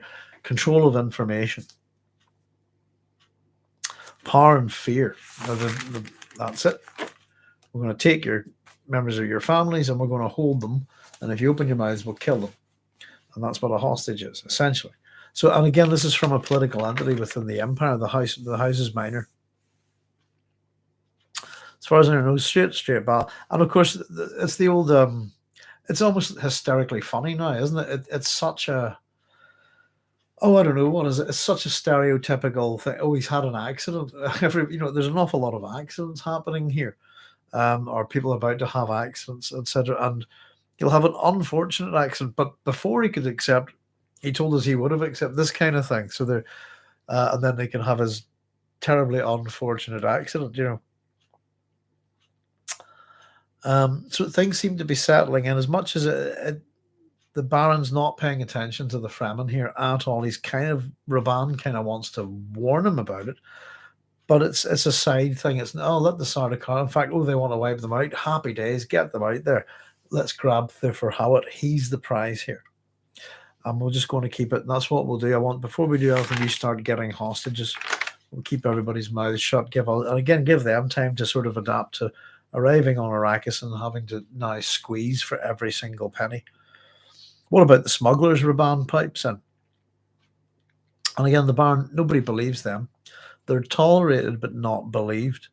At any rate, we'll be spreading some bribes in that quarter, taking other measures you can think of as well. In other words, you can kill a few of them if you like. That's a suggestion of violence there again. And again, the kind of what they're doing here is kind of mirroring what Leto Atreides did whenever he landed on the planet. We need to bribe some people. We need to buy these guys. We need to, etc., etc. The Baron's going about his business on the planet Arrakis the same way Leto did. So the Baron gives a nice recap here for Rabban. I want two things from Arrakis. I want income and a merciless fist. And there we go. There's that villainy. Squeeze for every penny. And ultimately, we're going to go for the throne. Two things from Arrakis then. Rabban. Income and a merciless fist. You must show no mercy here. Think of these clods as what they are. Slaves, envious of their masters and waiting only the opportunity to rebel. Not the slightest vestige of pity or mercy must you show them. And from that, we get this from Rabban. Can one exterminate an entire planet? Rabban asked, and I'm honestly not too sure about the context of what he's asking there. Is he asking about the Sardaukar? Do you think they could kill them all? Or is it, can I do it? Can one exterminate an entire planet? Can I have a go, Uncle? Please? It's almost like that. And again, the Baron not too happy. Exterminate, exterminate, but Daleki. Surprise showed in the swift turning of the Baron's head. Who said anything about exterminating? Well, I presumed you were going to bring in new stock. And I said squeeze, Nefud, not exterminate. The word stock there, again, how are the average people looked at in the Dune universe by royalty, by the various houses, the emperor, etc.? There's your answer. Cattle. Pretty much, I think. Certainly how the Harkonnens look at them. I said squeeze, not exterminate. Don't waste the population. Drive them into utter submission. You must be the carnivore. And here we go. This bit here, I think, is very. If we think about the Baron's face, you must be this carnivore. Where are we? What's that? 49. There we go.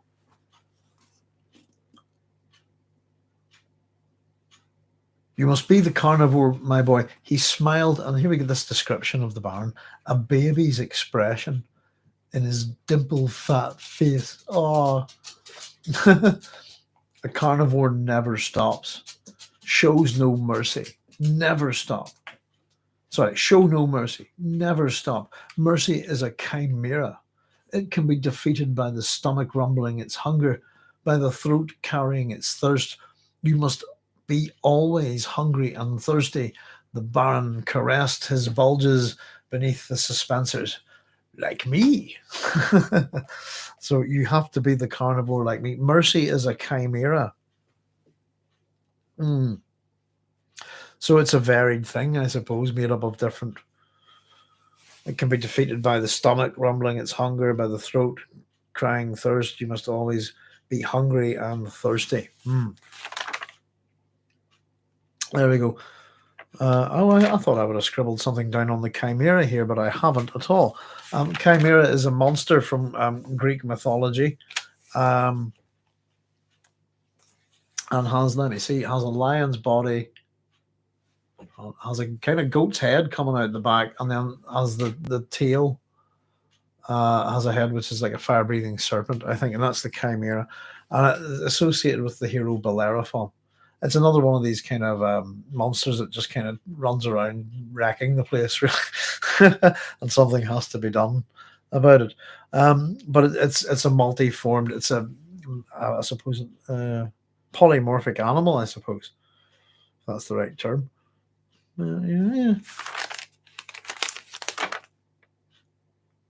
So interesting. I suppose the horse Pegasus is associated with that myth, and it's one of those interesting ones. If you have a look at it, you go, "Oh, hang on, which one came first?"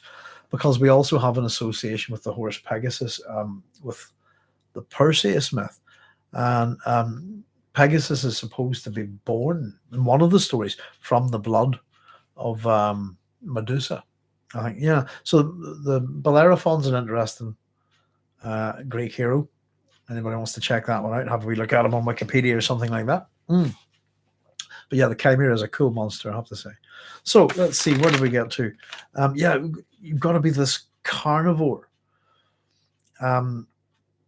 Defeated by stomach rumbling, its hunger, throat, thirst, all of these things. Show no mercy, never stop. Mercy, please, mercy, show mercy. That can be defeated by hunger, by thirst. We can control them that way. Yeah. You must always be hungry and thirsty for the people, I suppose, like me. So he's the carnivore. Be the carnivore like me. That's what he's saying to him. I see, my lord, says the Rabban, looking about left and right. It's all clear then. And then, of course, back to business. One thing, the planetologist Kynes. Yes, what about Kynes? So Rabban points out, he says he's the emperor's man, and he's supposed to be able to come and go as he pleases. He says he's close to the Fremen, and he actually tells us here that he married one. So Kynes has a Fremen wife. Baron says, well, he'll be dead by tomorrow's nightfall, getting a time frame for that. Rabban says it's dangerous work killing an imperial servant. Again, working against all sorts of things. But again, really, this is one of the emperor's employees. And they're meant to be in this together. But Kynes is supposed to be involved in this up to a degree and to report to the emperor, but also to kind of, he's meant to see that, I suppose, that the change of the planet is managed okay, but he's also sort of meant to check that the forms of Canley are adhered to, but he's also, at the same time, he's been told to ignore a lot of this stuff by the emperor. So killing Kynes is dodgy, it's dangerous. But of course, even the Baron, a little bit boastful. How do you think I've come this far so quickly? And so I think somebody mentioned this prior to this, that it's we're talking about meteoric rises, that both Leto's House Atreides meteoric rise from a poor house to taking over the fief of Arrakis. And I suppose House Harkonnen certainly would have benefited from wealth anyway, you know. So this says, thanks, I'll correct my text. Yeah. Oh, I don't know. Whatever. I've already said it. Do not buy this one. I'm kind of curious about the other books. These have all come out as a series. And if the level of misprints in the other ones is as bad as this, I think I'll just work through some old books. But yeah. Matt S says, hi, Matt. It always seemed like Jessica was the focus of all the attention of Leto's key retainers, to the point that it sapped their ability to imagine other threat vectors like you. And of course, with the impairment of the Mentat Thufir, I suppose that the attention is noodles. Sorry, folks. Sorry, we love. Hey-o. Hey, it's okay. Oh, well done. Good girl. That's it for barking at whatever it was. Sorry about that, folks. Evil noodles. We've got all the doggies about tonight. Pardon me. Jessica was the focus of all the attention. Yeah, I certainly. I'm trying to remember how Gurney's attention was, but certainly, definitely, Duncan's, Leto's, and Thufir's very much focused on Jessica. Nobody, just the whole, and again, that absolute of the sook conditioning. Everyone accepts it. Everyone believes it's so. So that's why it is so. If you see what I mean, a collective delusion, I suppose, almost that. And they're reinforced, by the way, the idea, I suppose, that the Baron wants to go back to reinforcing that myth. They just got lucky. He wasn't a proper sick doctor, and can possibly do it again, I suppose, you know.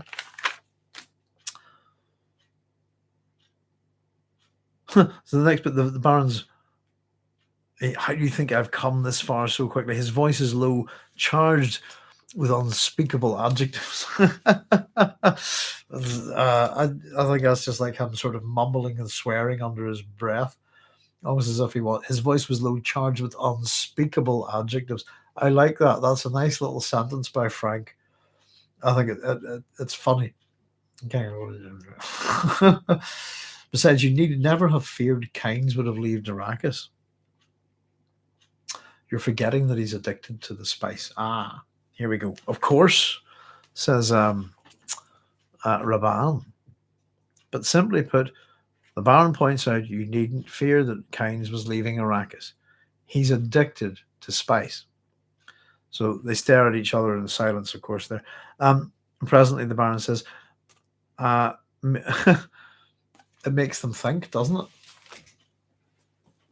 Let me just see. Forgetting that he's, of course, those who know will do nothing to endanger their supply. The Baron said, Kynes certainly must know. I forgot, Rabban said, and they stared at each other in silence, and it's almost as if the little cogs are going and just ping. Right. Make my own supply. Make my own personal supply of melange, one of your first concerns, says the Baron. And he tells us that we had quite a stockpile of his private stuff. But now, here's something really interesting, folks. I wonder what you think about this one. Pardon me. Incidentally, you'll make my own supply one of your first concerns. I have quite a stockpile of private stuff, but that suicide raid by the Duke's men got most of what we stored for sale. Yes, my lord. Now, tomorrow morning, so that was that wee bit, and I'm just wondering about that. Is that the original raid that the Duke Leto had planned on Giri Prime to attack the Baron's stores of melange? And if that's the case, then what we've been told is that they were suicide troops. That's it. That suicide raid by the Duke's men got most of what we'd stored for sale. So that must be quite a large amount of melange. But the key phrase there is, I suppose, suicide rate. It opens up all sorts of questions about Duke Leto, House Atreides, how they operate, loyalty to their men, their troops. Good fighting men is what we need to expand, really. And also, I think we'd mentioned there recently about Frank's concerns over what he called the kamikaze in the modern society, if you like. Sort of, he's talking about what he's talking about is suicide bombers, this kind of thing. But yeah, it kind of loyalty to the point of sacrificing your life in a suicide attack is highly disturbing in any culture, I think. Hmm. So they've got the suicide raid by the Dukes men have got most of their stuff that they'd had for sale. The Baron's still got quite a stockpile of his private melange, but make my own personal supply. It realizes, I think they both realize their own vulnerability here at this point. What melange means to them.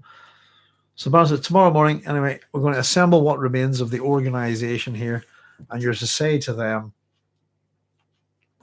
our sublime Padishah Emperor has charged me to take possession of this planet and end all dispute. And that's Rabban, I understand, my lord, fulfilling the legalese of taking over the fiefdom again from House Atreides.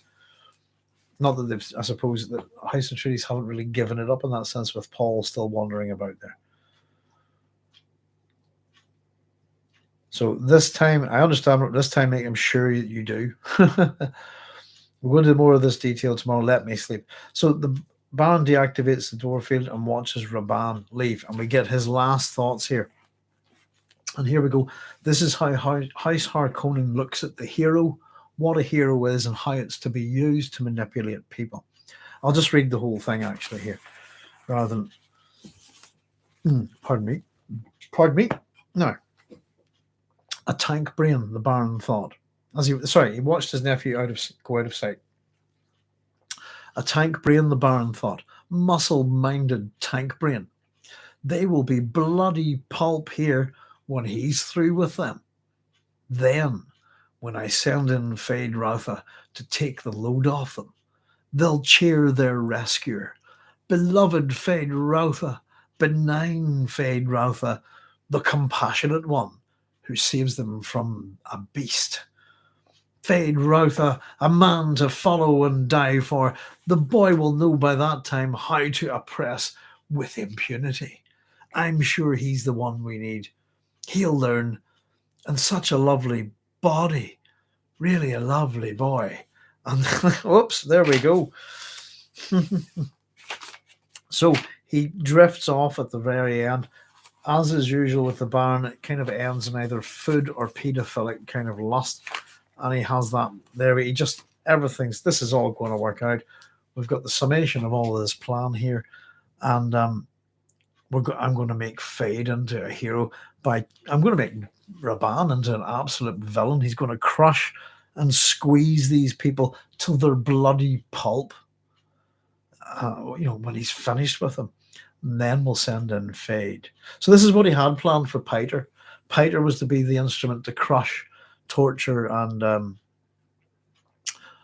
turn into a bloody pulp the Fremen. But instead it's going to be Rabban. It seems that it requires a person of sadistic and psychopathic qualities, I would say. The people who enjoy violence, this kind of thing. Rabban's definitely up for violence. And Piter, we sort of saw his level of sadism, didn't we? So the boy will know by that time how to oppress with impunity. And of course, we have to consider Fade Rautha, usually in relation to Paul. They're both 15. The next chapter is going to begin with that statement. At the age of 15, he had already learned silence. So we'll not go on with that there at that point, folks. But again, it's another exposition-heavy chapter. A lot of dialogue going on, but we do get a fair bit of insight into the Baron. And the Baron, if we weren't that impressed by the Baron by now, we should be. And the Emperor is a villain in the background. Our main villain is the Baron. And as much as we keep getting this reinforcement that he's fat and gross, constantly fat and gross, we get the same thing with Rabban. Hasn't gone full fat yet, if you like. And oh, there was one more thing. Sorry, I had done a little bit more. We just sorry, I run over the back of this page. I'd done a wee thing more. It was just to do with Rabban's name. Sorry, just in terms of we look at some names and stuff. I just scribbled this at the back because it took up a bit of room on the notes here. So Glossu, he's known as Count Glossu Rabban, by the way. And if we go to the back of the book, we have let's see, just to be a wee bit thorough, we have Appendix 4, which is the Almanac on Ashraf, which gives selected excerpts of the noble houses. So there's only 1, 2, 3, 4, 5, 6, only 7 characters are presented here. There's Shaddam IV, Leto Atreides, Lady Jessica, Alia Atreides, who we've not met, Vladimir Harkonnen, Hazimir Fenring, and Glossu Rabban. So Count Glossu Rabban, within the book, we're given his dates as 10-132 to 10-193. So if we've skipped ahead, we'll know he's not getting out of this. So Glossu Rabban is the Count of Lankavile, is the eldest nephew of Vladimir Harkonnen. Glossu Rabban and Fade Rautha Rabban, who took the name Harkonnen when chosen for the Sirdar Baron's household, were legal sons of the Sirdar Baron's youngest demi-brother, Abulard. Abulard renounced the Harkonnen name and all rights to the title when given the sub-district governorship of Rabban Lankaville. Rabban was a distaff name. Rabban was a distaff name. There we go. So distaff refers to the female side, if you like. Male side, and that's a very old-fashioned term, isn't it? The male side would be known as the spear side in terms of that kind of thing. So Glossu, just a little bit of work on it. Just we talk about all the names being a bit loaded. I've got an Icelandic name, Glossi, which means spark or flame, and is also can mean an obsolete or foreign word to be a mouthpiece or tongue. Another word that can also mean thorn, or a point which is projected. So I've got, in terms of this word, possibility of the Proto-Indo-European gloss, glogus, sorry, which is thorn, and the Greek glockus, which is the barb of an arrow. Now, also it could be the term word gloss to explain away something, to hide the meaning of something, to smooth over or hide it. And I've also got the gloss was a word-forming element meaning tongue, and also the gloss as a word that is put in as an explanation. So we got that from Glossu. As for Rabban, I have that it means teacher or master. I think this is Hebrew again. I've got a wee bit of, I was told, it says here that within Jewish teachers, it's a title given to the head of the Sanhedrin during the Tannaitic times, which is approximately 10 to 220 Christian era.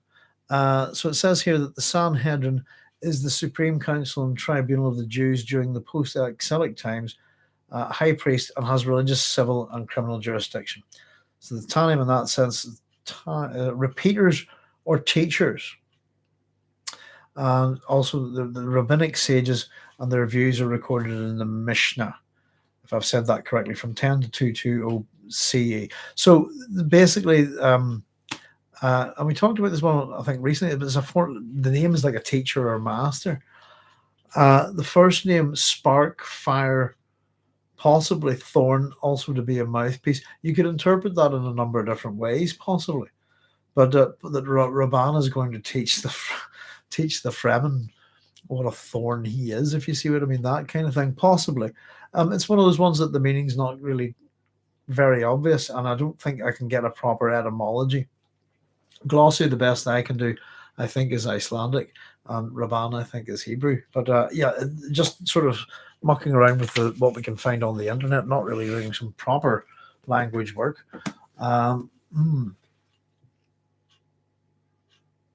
Let's see. So from the appendix, Rabban is now in his mid-50s. Who was it we were looking at the description of? And I was trying to figure out. Was it Thufir? No. Somebody I was trying to get a sense of their age the other day, something, and I was trying to figure out what character it was. Let's see.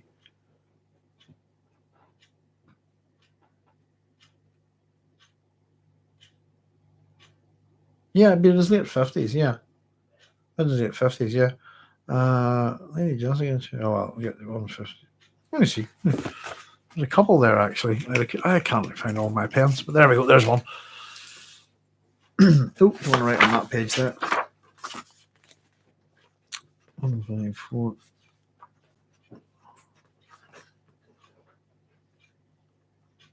Yeah, I mean, if you think about the longevity and stuff like that, I suppose. How old Leto's 51, isn't he? In the we get the dates for Lady Jessica. We'll see that she dies at the ripe old age of 102.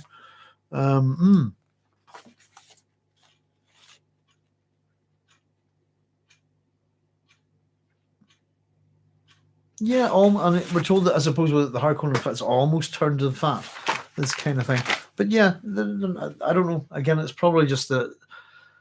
I suppose the way I think things like melange, etc., would work within this universe, that longevity within sort of individuals is expected. I'm wondering, is there anybody of outstanding longevity? How old's the Baron? Let's see. 193. Here's he born? 110. Yeah, so the Baron's meant to be 193. Did I take Baron's in his 80s here?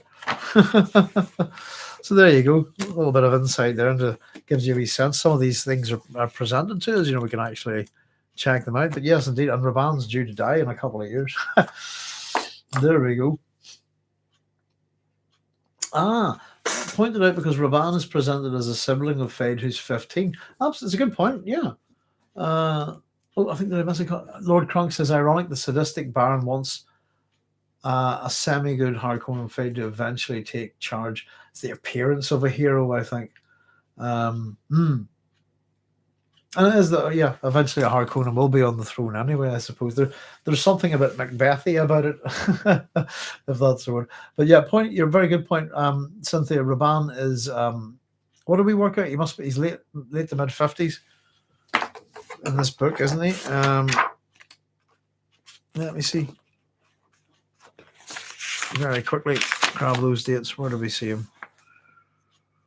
Where are we? Rabban is one. We'll go from 191. Where he is, how old he is at this point. Yeah, he's 59 at this point in the book. So Rabban is 59. His brother is 15.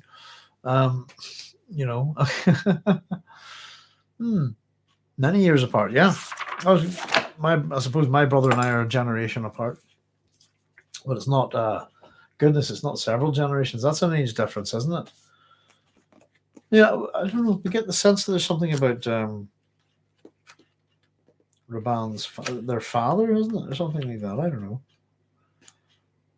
To have a wee nosy at it. Abulard. Abulard renounced the Harkonnen name and all rights to the title when given the sub-district governorship of Rabban Langdwell. Rabban was a distaff name. Yeah. It also made me think, just in regards to that, folks, I don't know what you think, but it also made me think about sort of satellite, families that to the Atreides, are there no cousins, second cousins, and this kind of thing. The Atreides family seems to be a very small nuclear unit, if you see what I mean, compared even to House Harkonnen, for example, But there we go. And it's again this manipulation of the people. I'm going to manipulate them with a villain so that I can inflict them with a hero. Very interesting. So everybody's about again. Paul can be a hero to the Fremen. So can Fade, if he's the guy that comes in and saves them from, from the Harkonnen oppression. If you see what I mean. And I suppose it's the interesting thing is that both houses assume that maybe that people need heroes, that they can be saved.